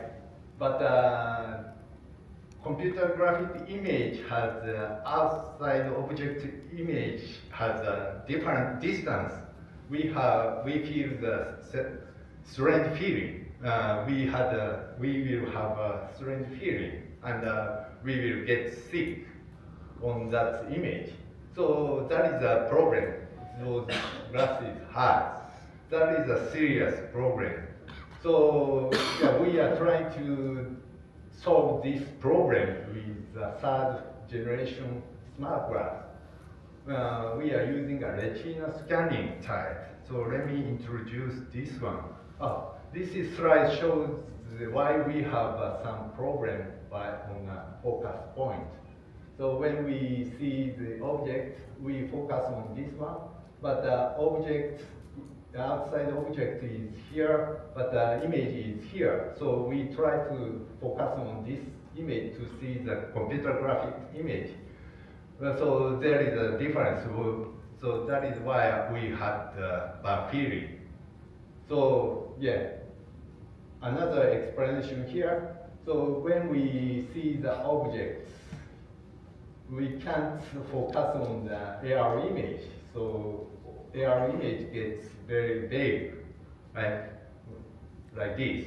So that is a problem. So to solve this one, we need to use retina scanning. That is a terrible technology because we must input the laser light to the eyes, right? But don't worry, the intensity of the laser is enough low. There is no problem. But people don't use this technology, but I want to say, don't worry about it. Anyway, so laser is a fulminated light. It's a straight light. It doesn't disperse. And so, we can focus on the lens, human lens, and it doesn't refract if we input to the center of the lens. So we can input the light directly to the retina. So we can make, by changing the intensity, we can make the images on the retina directly. That is the principle of the retina scanning. So this is a new display. So, and this was invented many years ago. But 10 years ago, some company produced this one. But this also has a problem because if we move the eyeball, so the computer image suddenly disappears. So we can't move the eyeball. So that is a problem. So this technology is only for the person that has a problem on the eyes. So we invented a new way. So that is called the semi-Maxwellian view systems, and the focus points in usual one is on the lens. But we move it to the eyeball, so we can move the eyeball in this range, like this. So we can move it. But still, we can see the AR image like this. And to prove that, so we set up this equipment, and yeah, I don't want to see the image in my eyes. So instead of my lights, I use a camera. And the camera image is like this. So we can show the computer image on the outside image, and the outside image is now on the focus of 1 meter. But sorry about that. So, yeah, but we change into the 0.2 millimeter. Where is it? Okay. See, move to the 0.2 meter, and this image gets big, but we still clearly see the computer graphic image. So we can prove that our equipment works well. And yeah, this is the case. We change the camera angles. So in case of the ordinary systems, yeah, computer graphics disappear suddenly when we move the camera angle. But in our case, moving the camera angle, we can see some characters. So those results show that our principle is correct. So we can achieve this kind of the AR smart glass using the laser and DLP devices. And yeah, I want to enhance you to, yeah, we can develop, we can put the reflective mirror on the glasses by using the HOE technologies. HOE is a holographic optical elements. So we can make the grating. Grating is, we can change the reflect angles free. So yeah, we can fabricate this kind of the elements even on a curved surface. I try to do that, and we will explain it on the poster, and one student will explain well, maybe. So it looks like ordinary glasses, so you can wear this glass whenever you want. So we also developing the VR systems. So it's quite interesting, but I don't have so much time to explain it.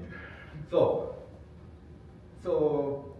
yeah, it is also explained on the posters, so please go to our posters. So this is the image, and very, it's not good images, but we can improve anymore. The most appeal point of this technology, we can make the distance between the eye and the display get very short. So we can make the very compact smart goggles. Using this technology, maybe the goggle gets just like glass. So let me conclude my talk. So sorry I use it so long time. So we introduced our center, and we are now developing the AR and VR systems.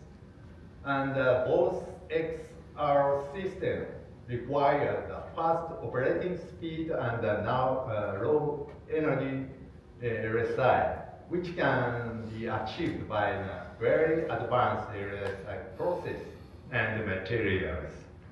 So that's what I want to say. And the new application creates a new market of the RSI.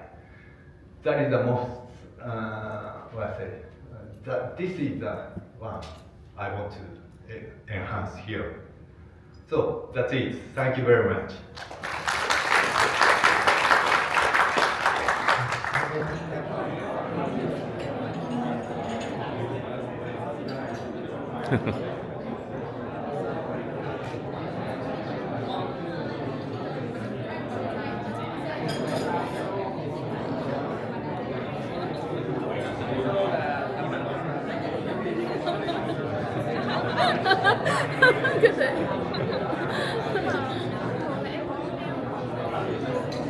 I have to go back.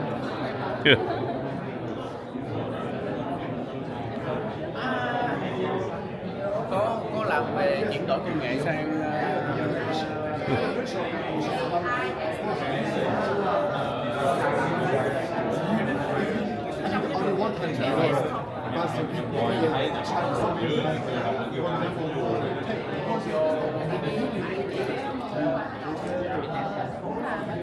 không bên nhà máy điện á.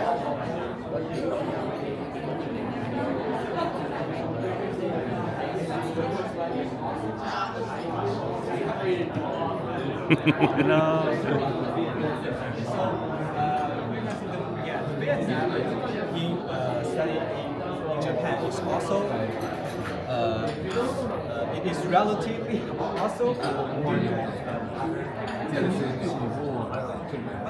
in recent years,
First, I would like to invite Associate Professor Nomura Hisako give the speak potential of AI application in agriculture, economics, research, revenue, optimization with simulation.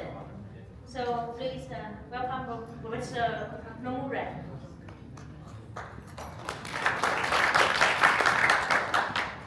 Thank you very much for the introduction. My name is Hisako Nomura from the Faculty of Agriculture, Kyushu University. And I belong to Laboratory of International Agricultural Development Studies. And I like to introduce first what I do as research, and then I like to introduce one of the research that I'm conducting currently. So my specialization is development and environmental economics, and using methods such as stated reference and field experiment, which mainly to see the impact of impact of policy, for example, and then also make a policy implication. And the main pillar of my research focus is on the field experiment method using RCT field experiment and energy policy field toward more sustainable policy design. And the keyword is behavioral change. Because for the sustainable development, consumers, not just consumers, but producers, and then customers, we all need to think about the resource use, and then to make the, most of the resource, and then utilize it in an efficient way to minimize the environmental, impact. Okay, so that's one of my main interests of my research. So there are ways to change people's behaviors. Okay. And there are two types mainly. One is the economic incentives, and then another one is psychology-oriented incentive to change people's behavior. So for the economic incentives, we have more monetary incentives such as the introduction of support fund or subsidy, or providing loan or access to loan, or benefits in kind or price. These become kind of a signal to change people's behavior. Also, there are ways to engage in psychology, so encouraging, for example, social norms, and that leads to motivation or training can help increase the knowledge and then change the behavior, or other information more important to, for example, environmental information to realize, to increase the people's awareness. But today, my focus is price as a signal of changing behavior.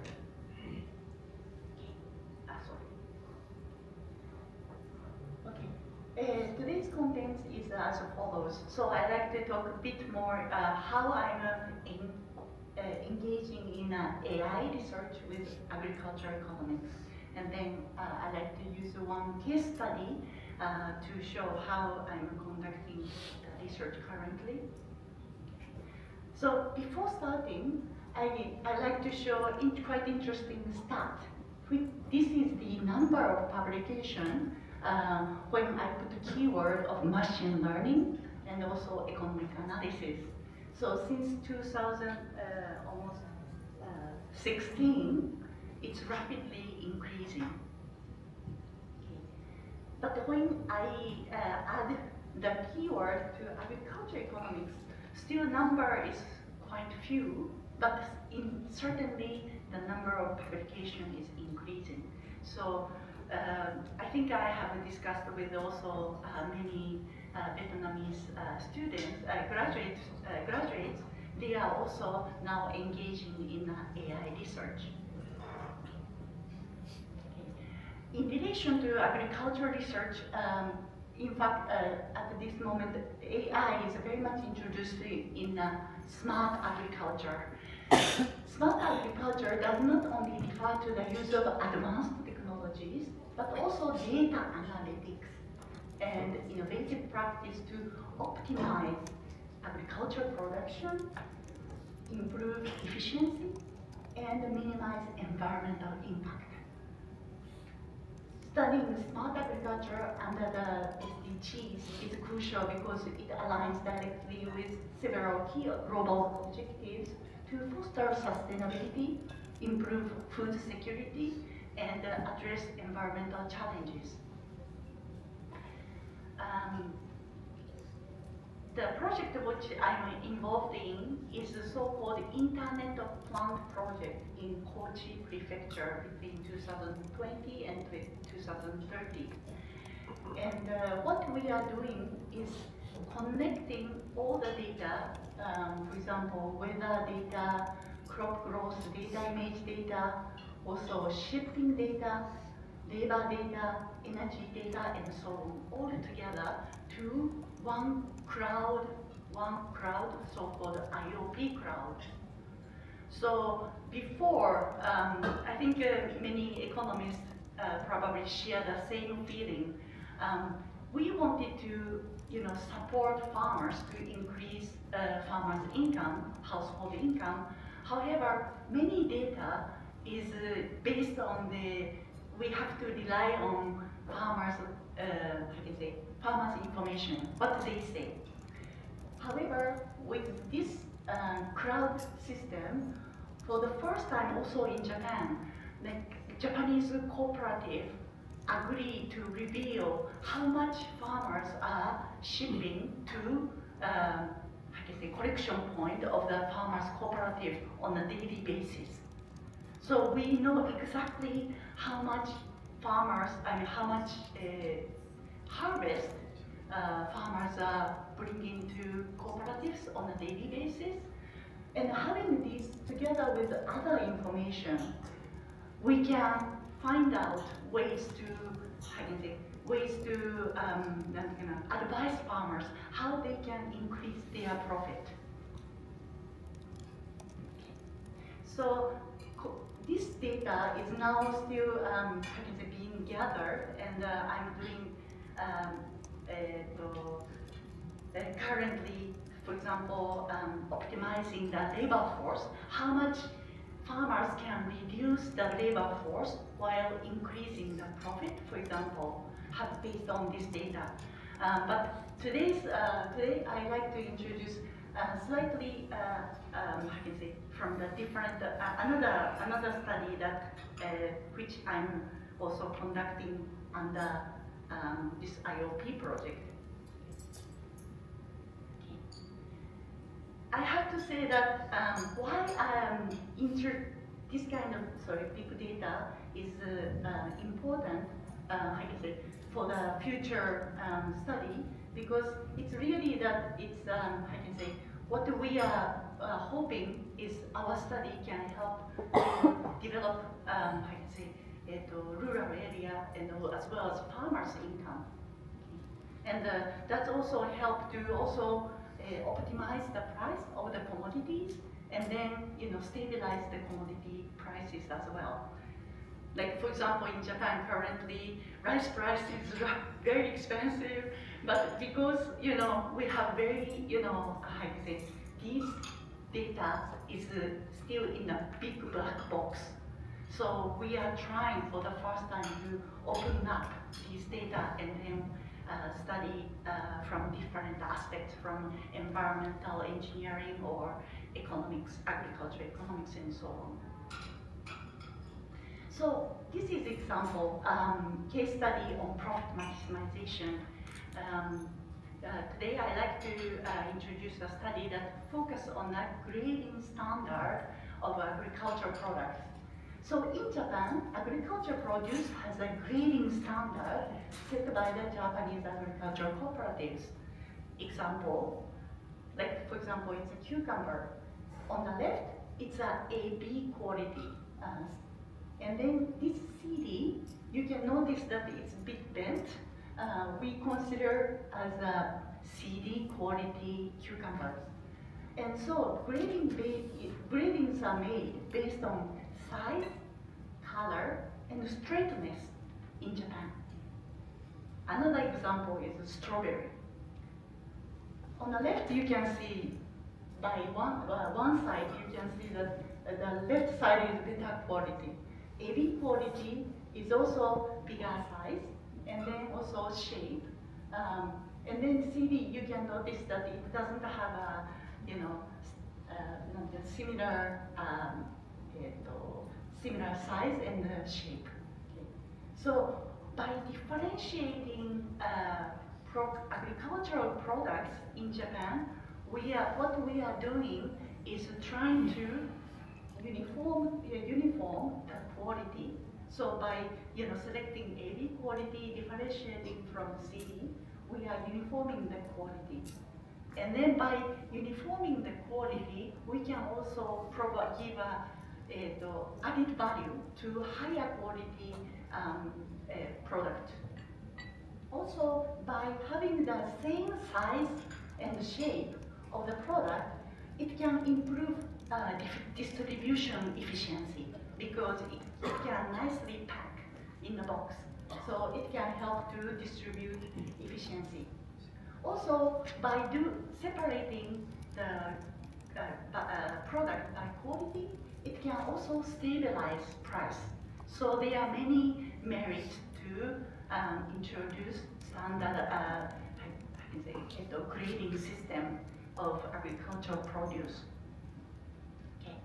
However, I have to say that this CD quality, which is almost outside, I would say, standard quality of the product, but it has no problem with safety and also taste and flavor. It doesn't have any problem of the taste and flavor.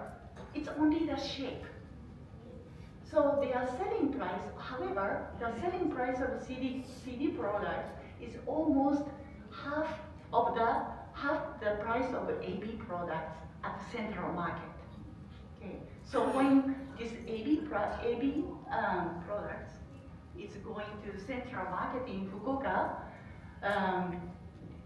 it creates a AB price by auction.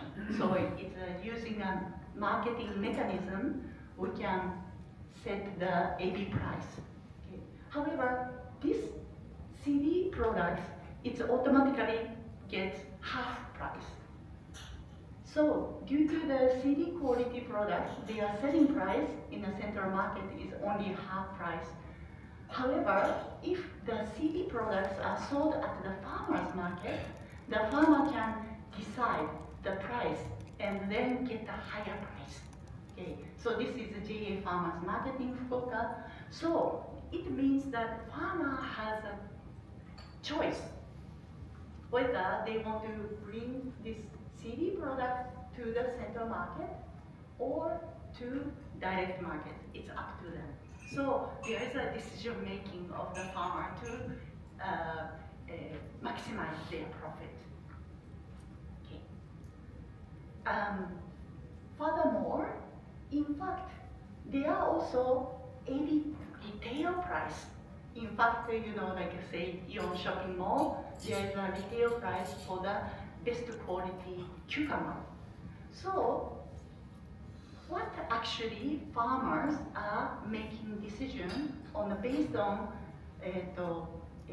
these conditions, central market price and retail price, to determine how much they want to set a price to sell at the farmers market.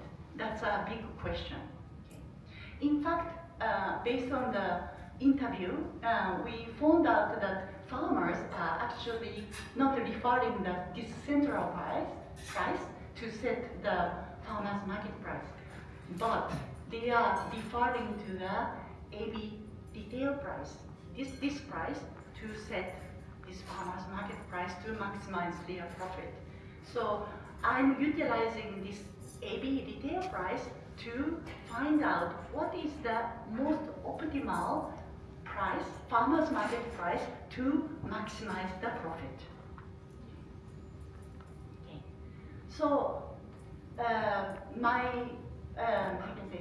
the question is actually, so these CD quality transferring some of the CD products to the farmers market run by JA, where prices are higher than that of the central market, is a way to improve overall profitability.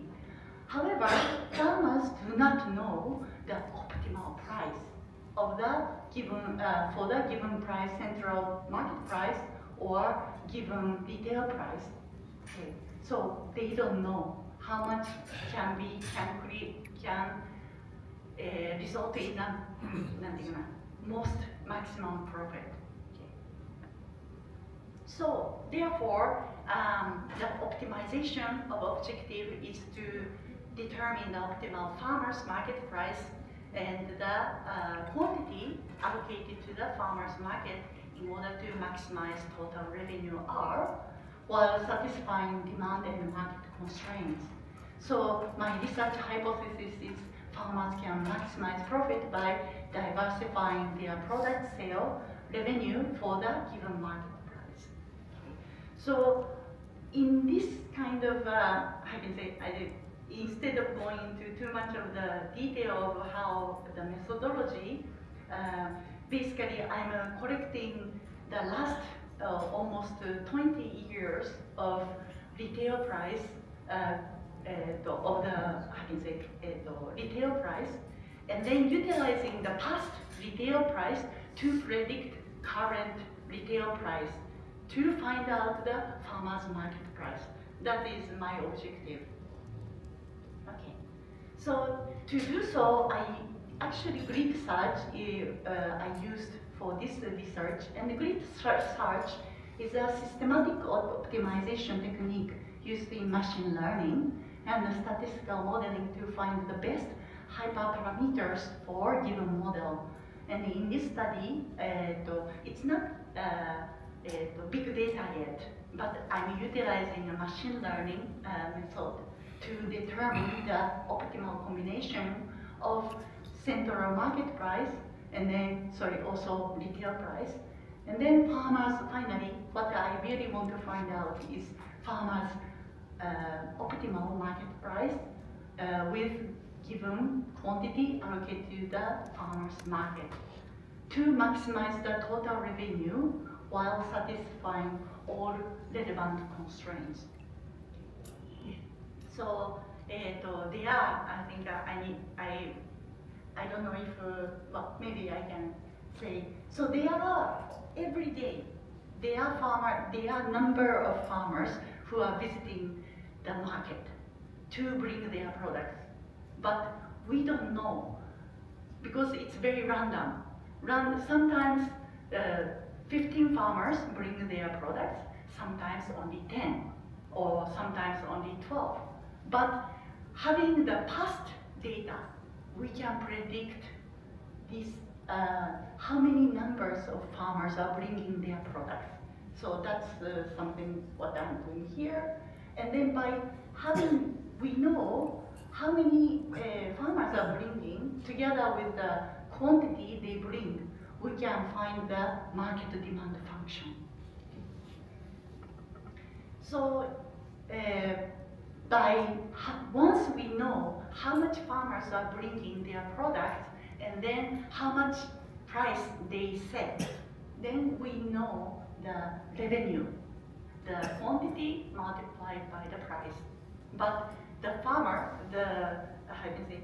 here the trick is every farmer set slightly different price. Okay. So that's something I need to take into account of this methodology. But I think the main point is this one. How we can, the optimization goal is to maximize the total revenue. So by systematically varying the central market price, retail price, I should say it's a retail price that I'm referring to within a specified range, we can find the algorithm that provides a comprehensive set of results showing the optimal strategies for each price point.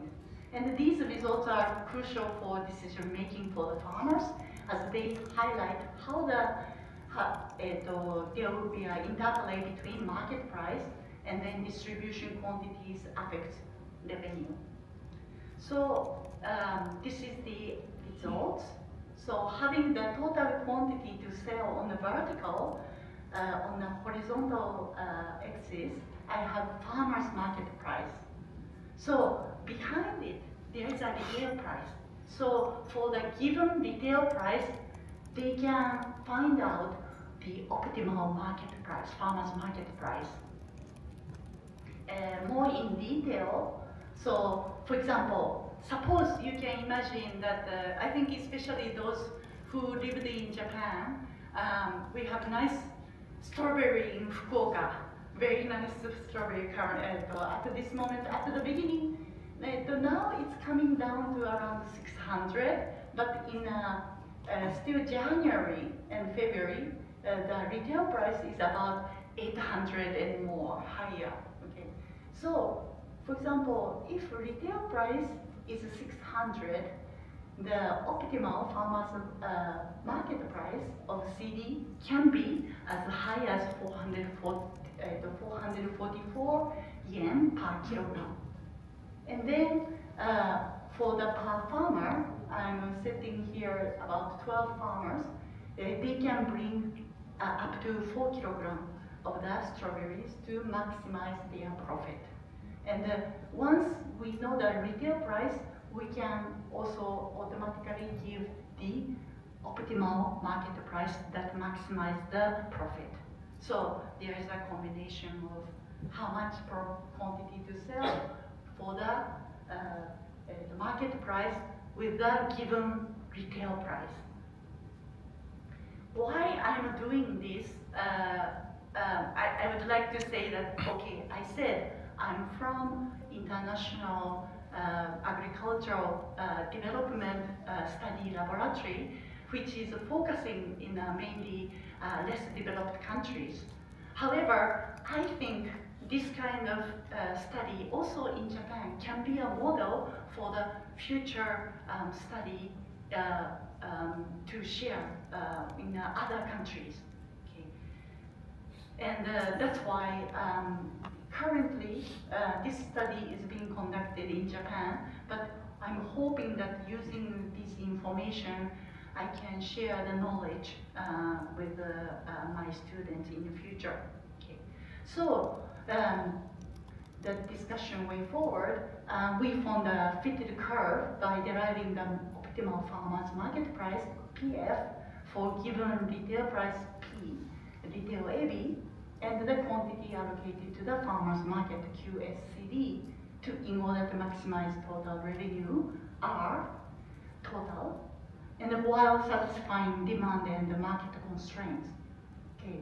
However, at this moment, I have just run using that kind of machine learning way to derive the optimal market price and quantity.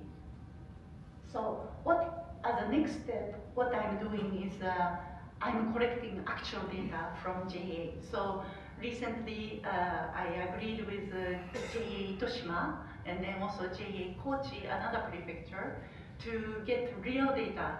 And then if it's really this kind of, farmers are behaving to maximizing their profit or not. If they are actually setting too low market price, we can recommend them to increase their price to maximize their profit. Okay. So that's now I'm cross-verifying with the real data that the JA agreed to provide me. And also, currently, I'm incorporating another model to predict retail price. Because if we can predict the retail price, we can automatically suggest the market price. So we are combining different models together to predict the retail price to find out the optimal market price. Okay, so by improving this fit, I think by having real data, it will help to recommend to farmers the optimal price and the number of units, how much they should sell to optimize and maximize their profit. Okay, so as I said, in this study, I'm using price as a signal to change farmers' behavior. So this is also one of the, I believe, behavioral change study to find out to maximize farmers' income, and eventually I can assess how this kind of model can help improve their income to find the impact of this kind of, I can say, model. And in the future, how we can utilize this kind of information, we can put into application. Because application, farmers, the main challenge of the farmer is information asymmetry. They cannot know what is the optimal price to sell for in order to maximize their profit. So by having the model inside of the application and getting real data from the farmers, we can develop application. And that can be done in Japan, it can be done in Vietnam. So that's something that I'm hoping to collaborate together with the researchers in Vietnam. Thank you very much. Thank you, Professor Nomura, for your presentation to how to maximize the price for the farmer. I do hope that with that application can help them a lot. And also, the quality of the product is also important because we record the data. I do hope that you continue with the collaboration from Vietnam to collect that data and provide to you. Thank you so much. Yeah. So, due to your question, we can discuss later because the time up. We have another chance to discuss. You can keep contact with Professor Nomura. Thank you very much.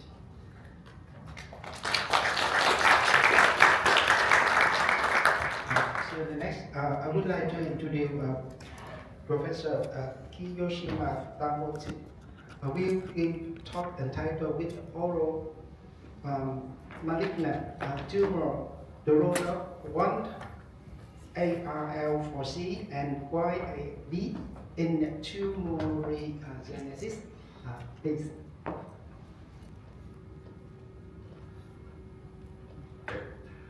Thank you for kindness introduction. So first, I would like to appreciate all the members involved in this forum for giving me this opportunity. My name is Tamotsuki Yoshima. I am a dentist. So I worked in the laboratory of oral pathology, Faculty of Dentistry, Kyushu University.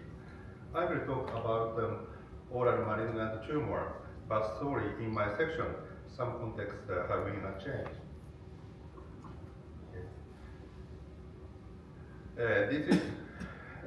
This is the outline of my section. The main purpose of my section is to provide a little useful information on the oral health care. First, introduction. Our faculty is located on the hospital campus. We have 4 international academic cooperation and student exchange program, faculty level in Vietnam. This is my member's photo. Mainly is my laboratory dentist. So in addition, we worked with 3 international PhD students, including the 2 MEX scholarship students, 2 Japanese PhD students, and 1 master student. And she is a new member in April, so she is also MEX scholarship student. So, although my laboratory is one of the basic life science research lab, we are mainly engaged in hospital work, education, basic life scientific, and clinical researches. In the hospital work, we usually make a diagnosis on the oral lesions as a carcinoma, periodontitis, and so on, under the microscopy.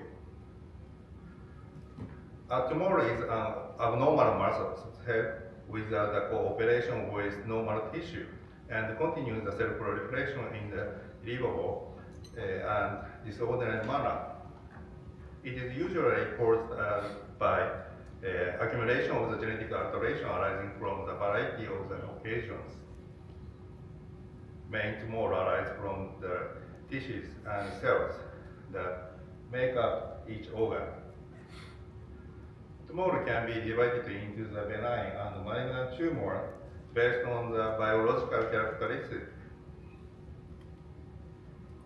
Malignant tumor arising from the epithelial cell, such as the skin, stomach, and intestine mucosa, are called carcinoma.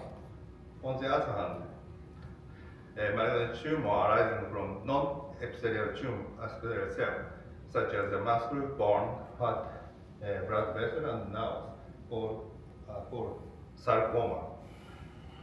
Leukemia and malignant lymphoma are also included in this category.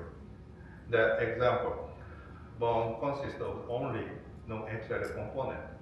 Therefore, malignant tumor of bone are osteosarcomas. Before taking the cancer statistics, let's look at the population pyramids of Japan and Vietnam, which you know well. As you know, these are population pyramids of Japan, Thailand, and Vietnam. Demographics are closely related to the healthcare environment. The aging of the population will induce an expansion of the patient population, and then the medical facilities will be required to be expanded. In Japan, the super aging society includes things. Vietnamese gives the impression of the being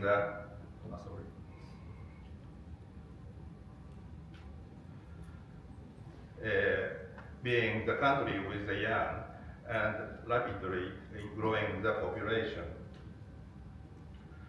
It is expected that population pyramid shapes of the Vietnam resemble Japan's around 2055 compared with this. So according to the data of the Japanese government, the aging rate was over 25% in 2017 in Japan. Thailand will research Japan level and aging society around 2040, and Vietnam will research by 2055. For the percentage of the population over the 65 years old to double from the 7% to 40%, called as aging society. In France, it took 115 years, Switzerland 70 years. Some data indicated that in Vietnam it will take about 15 years, and Vietnam will become an aging society around 2036 to 2038. Given the demographics, it may be also helpful for the Vietnamese to check the current status of the cancers and oral cancers in Japan to imagine the future medical situation in Vietnam. Let's take a look at the cancer statistics in Japan. This is the WHO data. The number of the new cancer and the deaths in Japan are 1,400,000 respectively. This is data in Vietnam. The number of the new cancer cases in Vietnam is 80% in Japan. But the number of the cancer deaths in Vietnam has reached 28.2% of Japan. This is a these are graphs of the top 5 most frequent cancers in Japan and Vietnam. Prostate cancer is top frequent cancer in Japan. many patients with prostate cancer over 60 and 70 years. So in future, Vietnam prostate cancer patient include so oral malignant tumor and cancer status. This is the anatomy of the head and neck. So oral lesion is this area. It's my special. So oral malignant tumor includes those arising from the stratified squamous epithelium, always covered with the oral cavity. Those arising from the salivary gland, and other tumors arising from the muscle bone and other tissues, non-epithelial components. In others, oral lesions may occur as the initial manifestation of the malignancy, and the lesion may reveal malignant lymphoma, leukemia, or metastatic carcinoma, and so on. So over 90% of the oral cancers account for squamous cell carcinoma. Carcinogenesis is tightly related to the smoke and alcohol drinking. Lifestyle improvement may prevent oral cancers.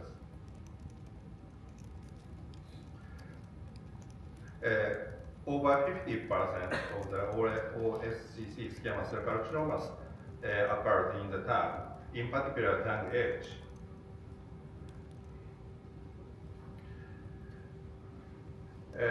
This data shows the oral cancers ratio and ranking and so on.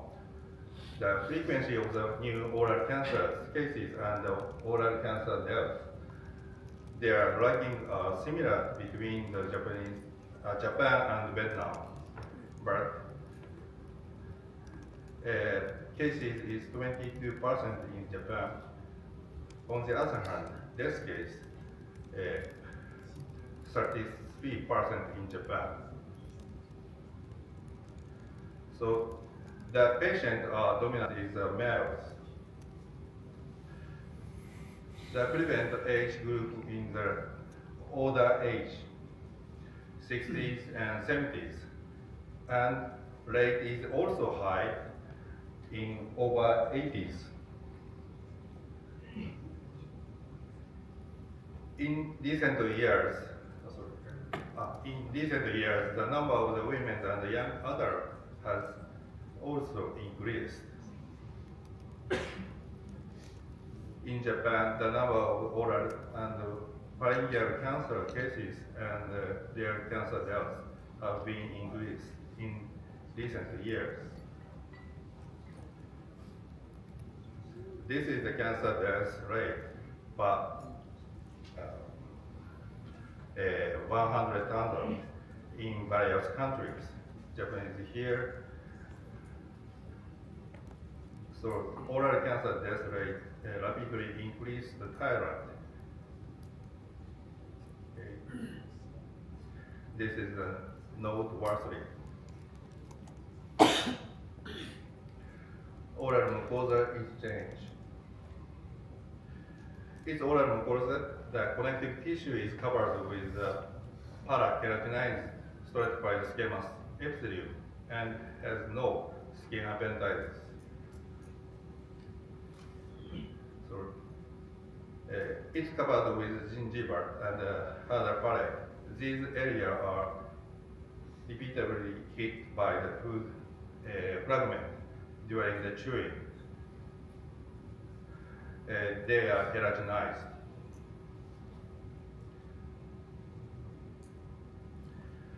It covers the lip or severe area. So this area is non-keratinized. Especially mucosa covered tongue bud. There are various papillae and taste buds. So that area is keratinized. The oral mucosa is stratified squamous epithelium, but histological barriers, epithelial thickness, and degree of the keratinization depending on the areas. That's why it shows a comparison with skin and esophagus. Oral mucosa is similar to esophagus mucosa.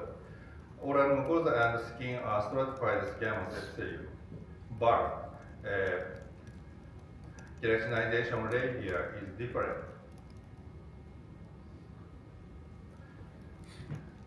So I will show the similar white regions. This area, there, and these samples. So,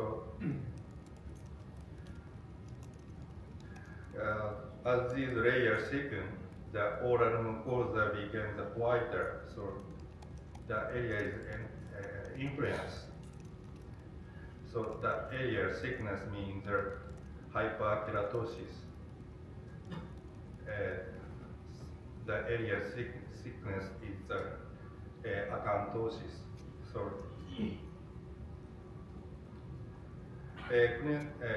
we usually use clinical diagnosis leukoplakia. This is the white region that cannot clinically diagnosis as other lesions, but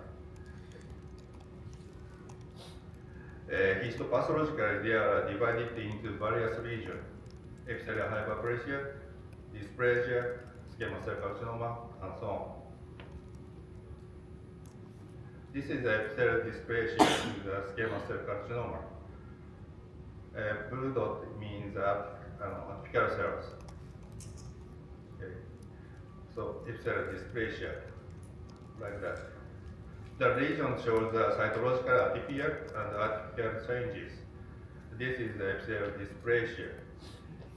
Epithelial dysplasia is not cancer, but may become the cancer in future, so-called the precancerous region. White region can be composed of various diseases, but one with a slight thickness that is not peeled off when wiped with a gauze is suspicious. And leukoplakia is clinical diagnosis, and histopathological shows a reverse histological ranging from the hyperkeratosis, epithelial dysplasia, and squamous cell carcinoma. Erythroplakia requires even more attention. This is the red lesion.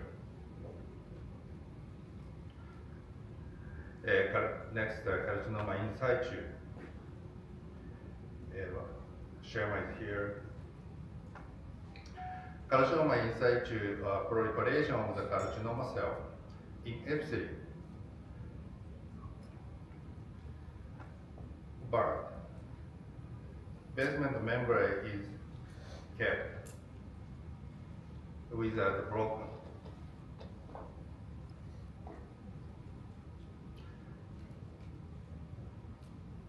This is a magnified photo in the lower layer. You can note the barrier size cell, and the irregular shape, irregular stratification, individual keratinization, red colored cell, and so on.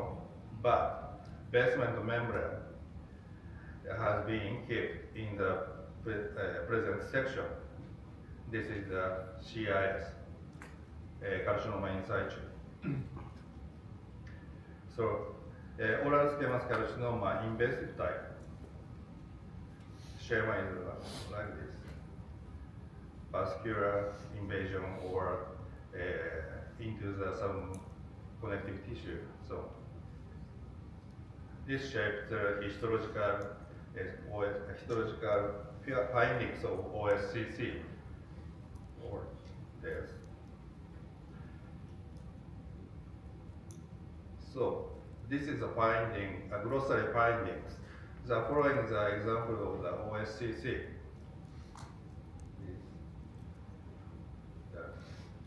This area.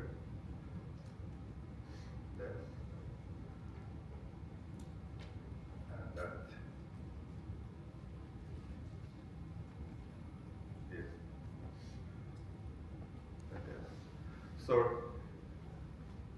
if it is become too cancerous, it will be look dirty.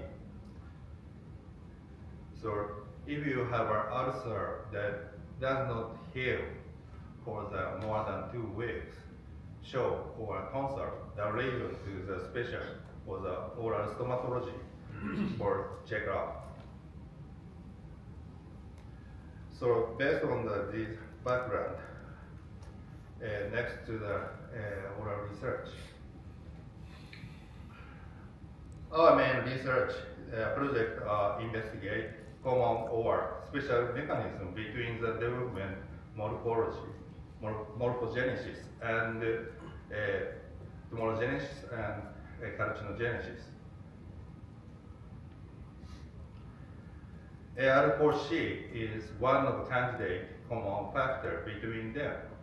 Associate Professor Fuji is actively promoting this research. It is unique that starting point from our project is obtained from the histological findings. I would like to introduce one of our studies. These members actively conducted this research.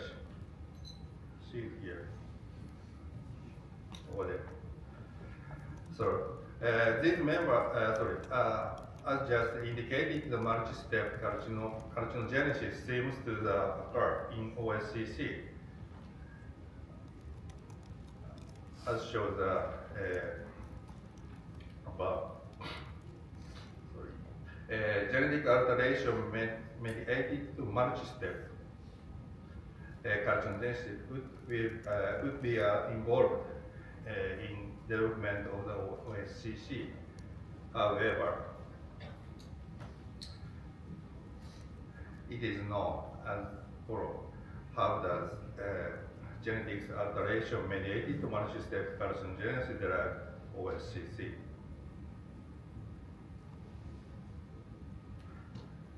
Recently, molecular-based therapy against the EGFR, epithelial growth factor receptor, and anti-PD-1 therapies have been approved.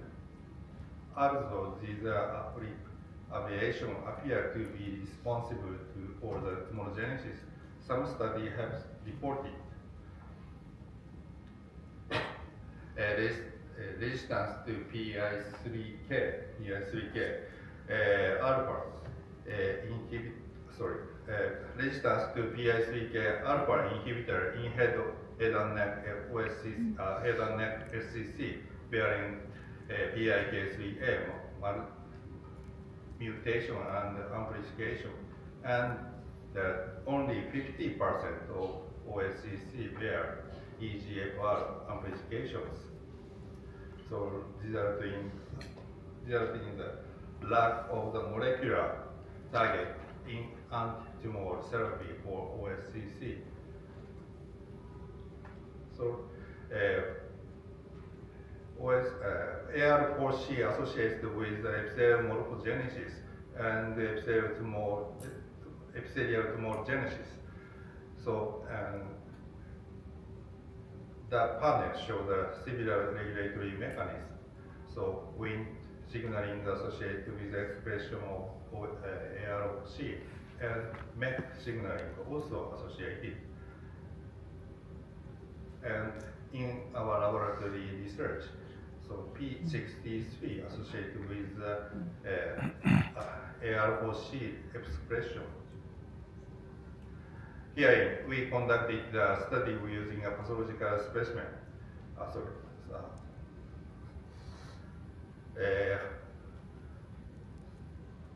To clearly comprehensive genes expression pattern in OSCC tumorgenesis and elucidated the expression mechanism of AR4C to the activation of P63 signaling and the MEK and ERK pathway to control OSCC cellular growth. So these signaling are cooperative or independently. so on. Okay. We are oral pathologists, therefore, to clearly comprehensive gene expression pattern in OSCC tumorgenesis, we screen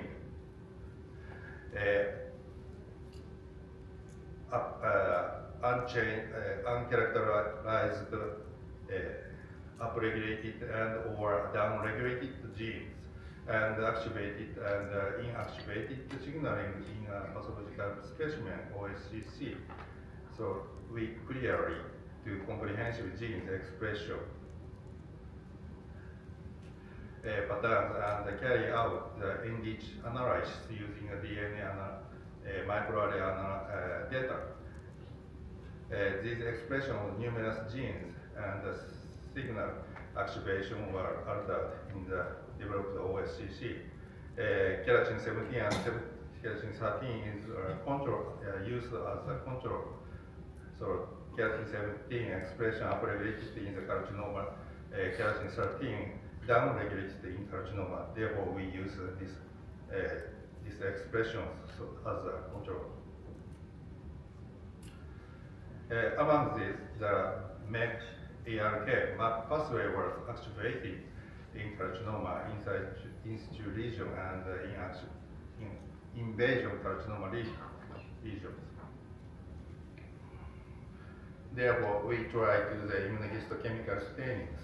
Immunohistochemically, in OSCC specimen, AR4C was more frequently detected in the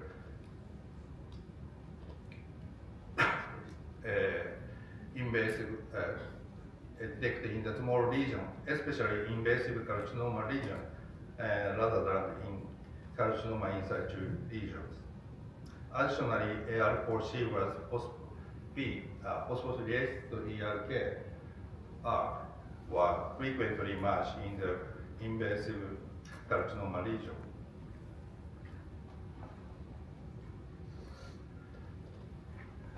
We hypothesize the multi-step activation of P63 and MAP kinase pathway may cooperatively induce the expression of AR4C in OSCC tumorgenesis. Therefore, we try to the loss of the function experiments. Loss of function experiments using an inhibitor and siRNA revealed that P63 and MAP kinase signaling cooperatively induce the expression of the AR4C and the cell growth in OSCC cells. So the results suggest that stepwise activation of the P63 and MAP signaling contribute to the OSCC tumor cell growth,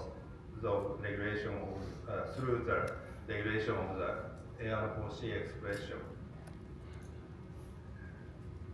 Our member is actively their researches. So take home a few messages. The population pyramid shape of the Vietnam will research Japan around 2055. So it may be helpful for the Vietnamese to check the cancer status in Japan to imagine their future medical situations in Vietnam. Second, white and red lesions is suspicious in oral lesions. If have an answer that does not heal for the more than 2 weeks, consult the lesion specialist or oral stomatologist for checkup. Recently, molecular and base therapies have been approved, but molecular target for the tumor therapies for OSCC remains lacking. Therefore, other abnormally activated intracellular signaling pathway involved in OSCC tumorgenesis may be a potential target for and small therapy for OSCC. Thank you for listening. Thank you, Professor Kiyoshima. It's very interesting topic. I bet that many of you want to ask a question about cancer, but it's a very hot concern in Vietnam now. However, time is limited, so we can discuss with him during the dinner. Thank you very much.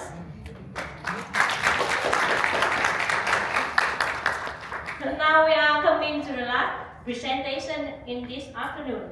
The last is always special.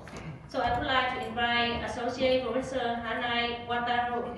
He will present the topic about the foreign credential evaluation as an emerging system in contemporary Asia. So please share with us. Okay, good afternoon everyone.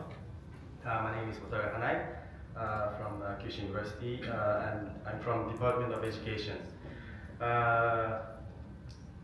Is everyone okay? Maybe you are very tired, but please, I hope everyone will enjoy my presentation. This is the last presentation, so please relax and enjoy my presentation. So today, I'd like to introduce my research on foreign credential evaluation as an emerging system in contemporary Asia.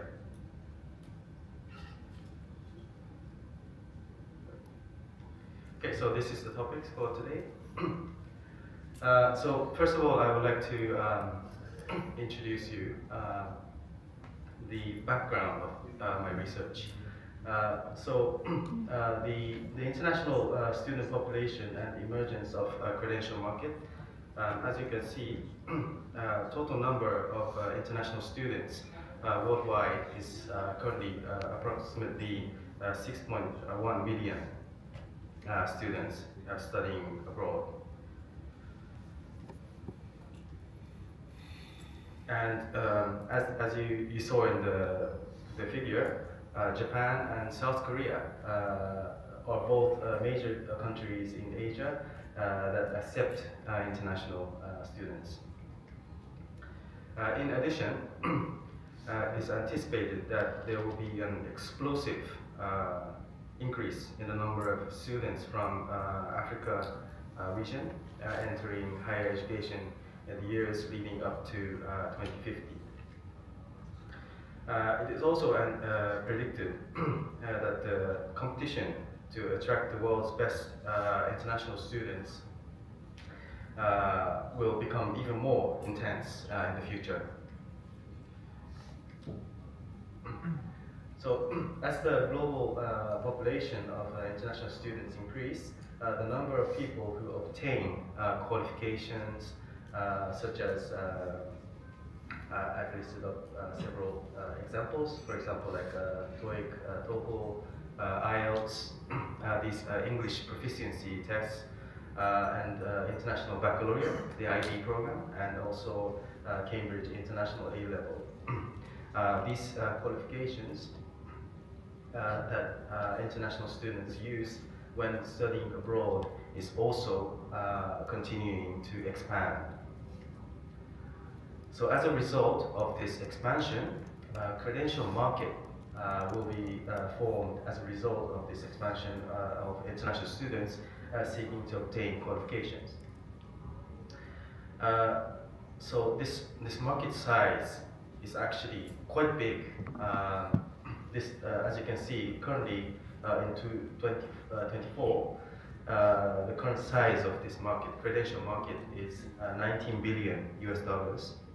And it is anticipated to grow up to 70 billion US dollars by 2032. So the importance of qualification recognition in international education, educational exchange will be very important. So as a result of this formation of credential market, and the inflation of academic qualifications, there are cases where foreign students aiming to enter universities overseas are using fraudulent credentials. Fraudulent credential is unofficial qualification. Yeah. In order to prevent such unofficial fraudulent credentials, qualifications from being used for studying abroad, it is important to carry out foreign credential evaluation. We call it FCE. Okay. So what is foreign credential evaluation? The process of determining how degrees and qualifications obtained overseas are evaluated in the host country. This recognition is often required in situations such as immigration, employment, or university admissions, and is used to confirm whether academic or professional qualifications obtained overseas are equivalent to those in the host country. So the main role and uses of FCE is these three. For example, academic assessment to confirm the level of degree or academic background in the host country's education system, and also qualification verification for professions with specialized qualifications such as doctors, nurses, and engineers to confirm whether the qualification match the host country's qualification standards. And the third one is necessary for employment and university admissions. FCE is required for immigrants who wish to find employment or continue their education in host country in order to prove their academic background and specialist knowledge or certain skills obtained in the home country and which meets the host country's requirements. So from here, I would like to introduce to you about the case in a credential factory in Pakistan. So, well, due to the growing of this credential market, which is quite big, unfortunately, illegal credential factories is also growing globally.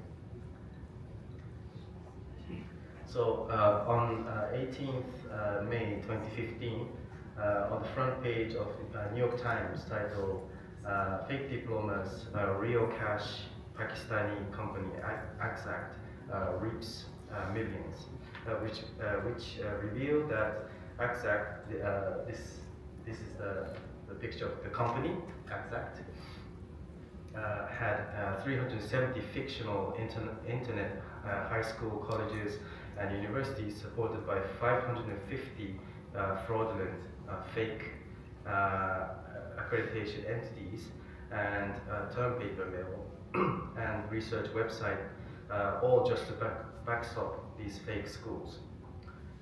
So in 2002, the AXA created their own entities such as Belford High School, Rocheville High School, and Belford University. This high school and university, it doesn't exist in the world. It's only a name or virtual high school or university just to show that there is a credential obtained by these high school or universities. So if if you employ someone and you receive a CV, and if you see the name of this high school or university, that is a fake credential, so please be careful, okay? And also in 2008 to 2018, other schools such as Lawrence University, Woodfield University, and Belltown University was also created by AXAC, This is also fake university, so please be careful. Yeah. So they're constantly making new university that doesn't exist. Yeah. It just exists on paper. So sale content and operating model, basic service according to the website, it's a term paper and the research works, and also extra service. If you pay more, you can receive a diploma and transcript. Yeah, so that's the case. That's the service. So in other cases, for example, in recent years, the method used by brokers to manufacture fake credentials have become more sophisticated. The method of scanning graduation certificates and completion certificates that students proudly display in graduation ceremony photos posted on social network sites, SNS. And also a method of scanning graduation certificates, completion certificates, and other certificates that are displayed on the background or on walls of rooms in online conference systems such as Zoom. So this is one image of, I took this from the internet, but you see he's proudly showing his graduation certificate. So the broker will actually scan this part and create a fake credential. Yeah. And also, this is the image of the Zoom link, the Zoom meeting. And as you can see, there's a certificate on the wall, back of the person's wall. So the broker will scan this part and create a fake diploma. Okay. So actually, this morning I checked on Instagram, and actually in Japan now it's a graduation season, so it's the end of the academic year in Japan. So actually in Kyushu University we're going to have a graduation on 25th of March next week, and so this is new, you know. I just found it this morning. These students are showing their certificate very proudly, but this is very dangerous. Yeah. And also, I found some pictures of Vietnamese, you know, graduation pictures posted on SNS, on Instagram. She's also proudly showing her diploma, but this is also dangerous. Okay. She as well. Okay. So this is a good example. Yeah. For example, she's not opening her diploma. She's just showing the surface of the diploma, and also you can't really recognize which university she's graduating. Also, this picture of a Vietnamese student. Also, she's not opening her graduation diploma. So this is a good example. So if you have students, please tell them not to post graduation diplomas on SNS. If they really want to, this is a good example. Okay, so how to prevent fraudulent credential and how FCE works, I would like to explain this. So the important role is played by a network called the Electrolyzers network. So this is an international network for recognition of academic qualifications and certificates, mainly in European countries, consisting of two organizations, ENIC and NARIC. This network was established to support how academic qualifications and certifications obtained in each country are evaluated in other countries, and to promote mutual recognition of degrees and professional qualifications. So these are the objectives of NIC. For example, it's assisting with the evaluation of academic qualifications, promoting mutual recognition, and provision of information and advice. Also, this network plays an important role in deepening mutual understanding, transparency of qualifications, and supporting international mobility. And for example, in Japan, we just opened institution in 2019, which is called the NIC Japan, which stands for National Information Center Japan. And actually in Vietnam, there is information center called VN-NARIC, which stands for Vietnam National Academic Recognition Information Center.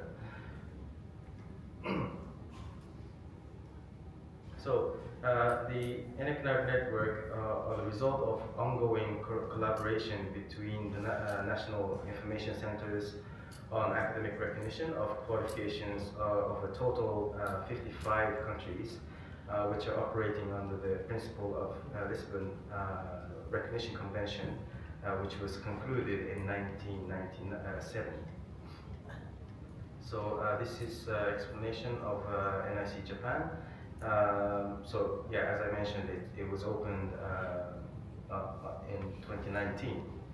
It's just opened several years ago. And this is Japan's official National Information Center under the UNESCO Asia-Pacific Regional Convention of the Recognition of Qualification in Higher Education.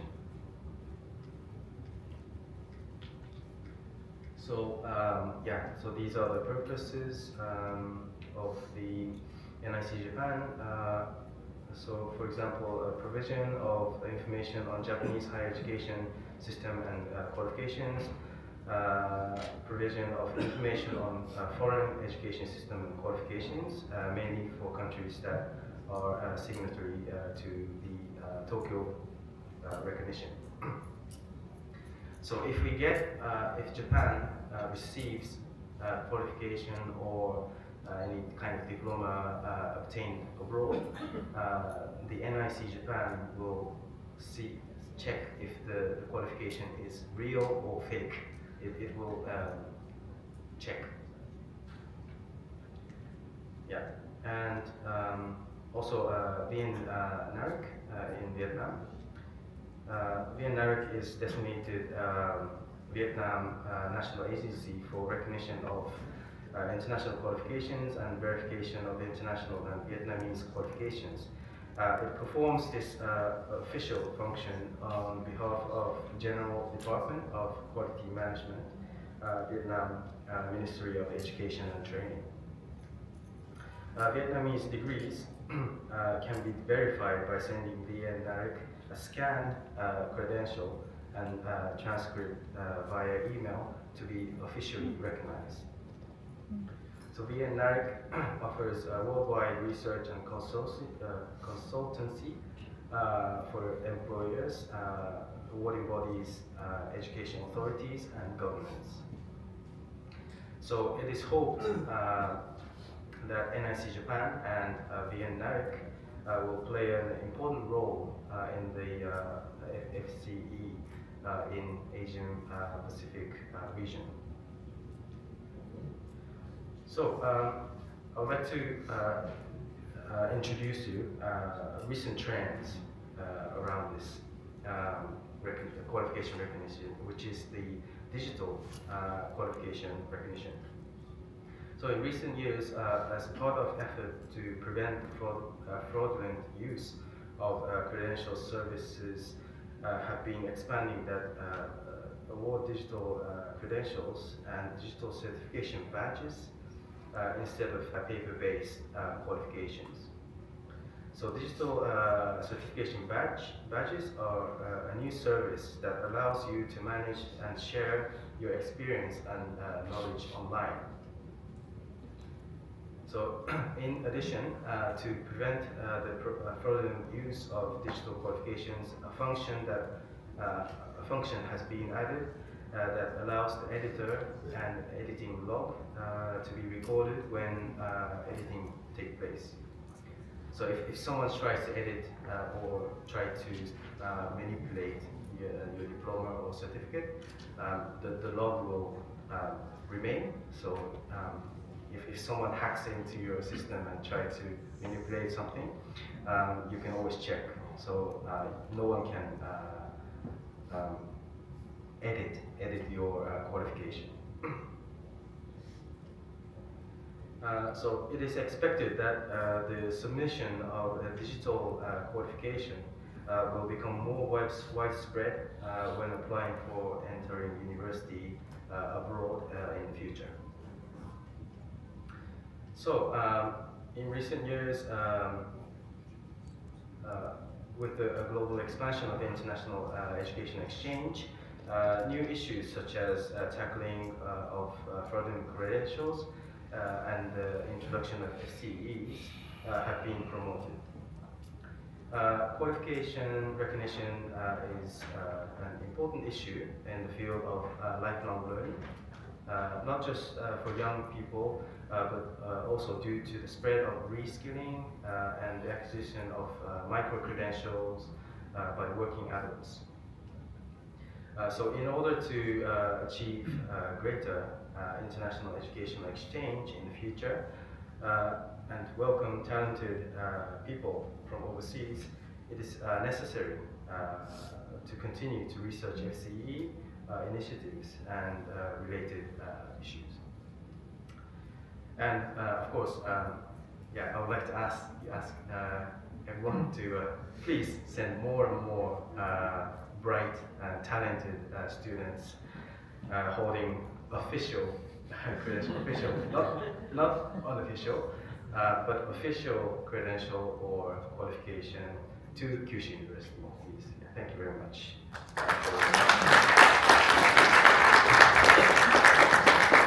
Thank you very much for Professor Kane. So we have one question discussion.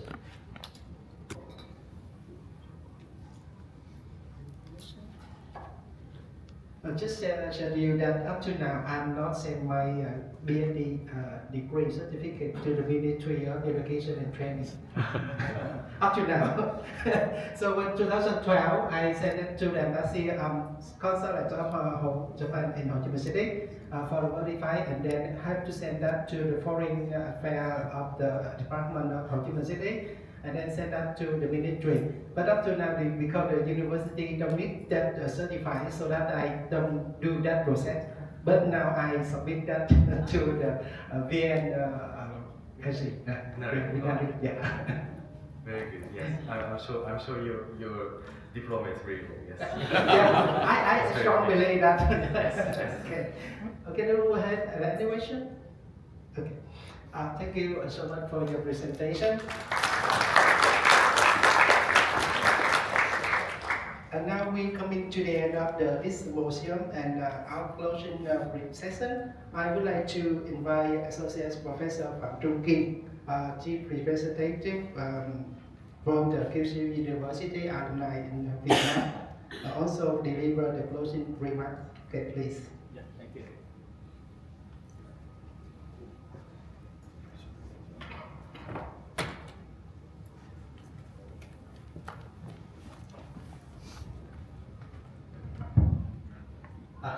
Minasan. Thank you that everyone that keep patient until the last minute. And on behalf of the Vietnam Association of Kyushu Alumni, we would like to thank that everyone enjoy until the last minute. And I hope that this is just the beginning of KYUDAI in Ho Chi Minh City. And in next 7 years, I hope that we can make it circular and more big event. Also, we will most to study in Kyushu University, also Fukuoka. So at the end, I would like to thank that everyone, and we hope that you enjoy KYUDAI today. Thank you.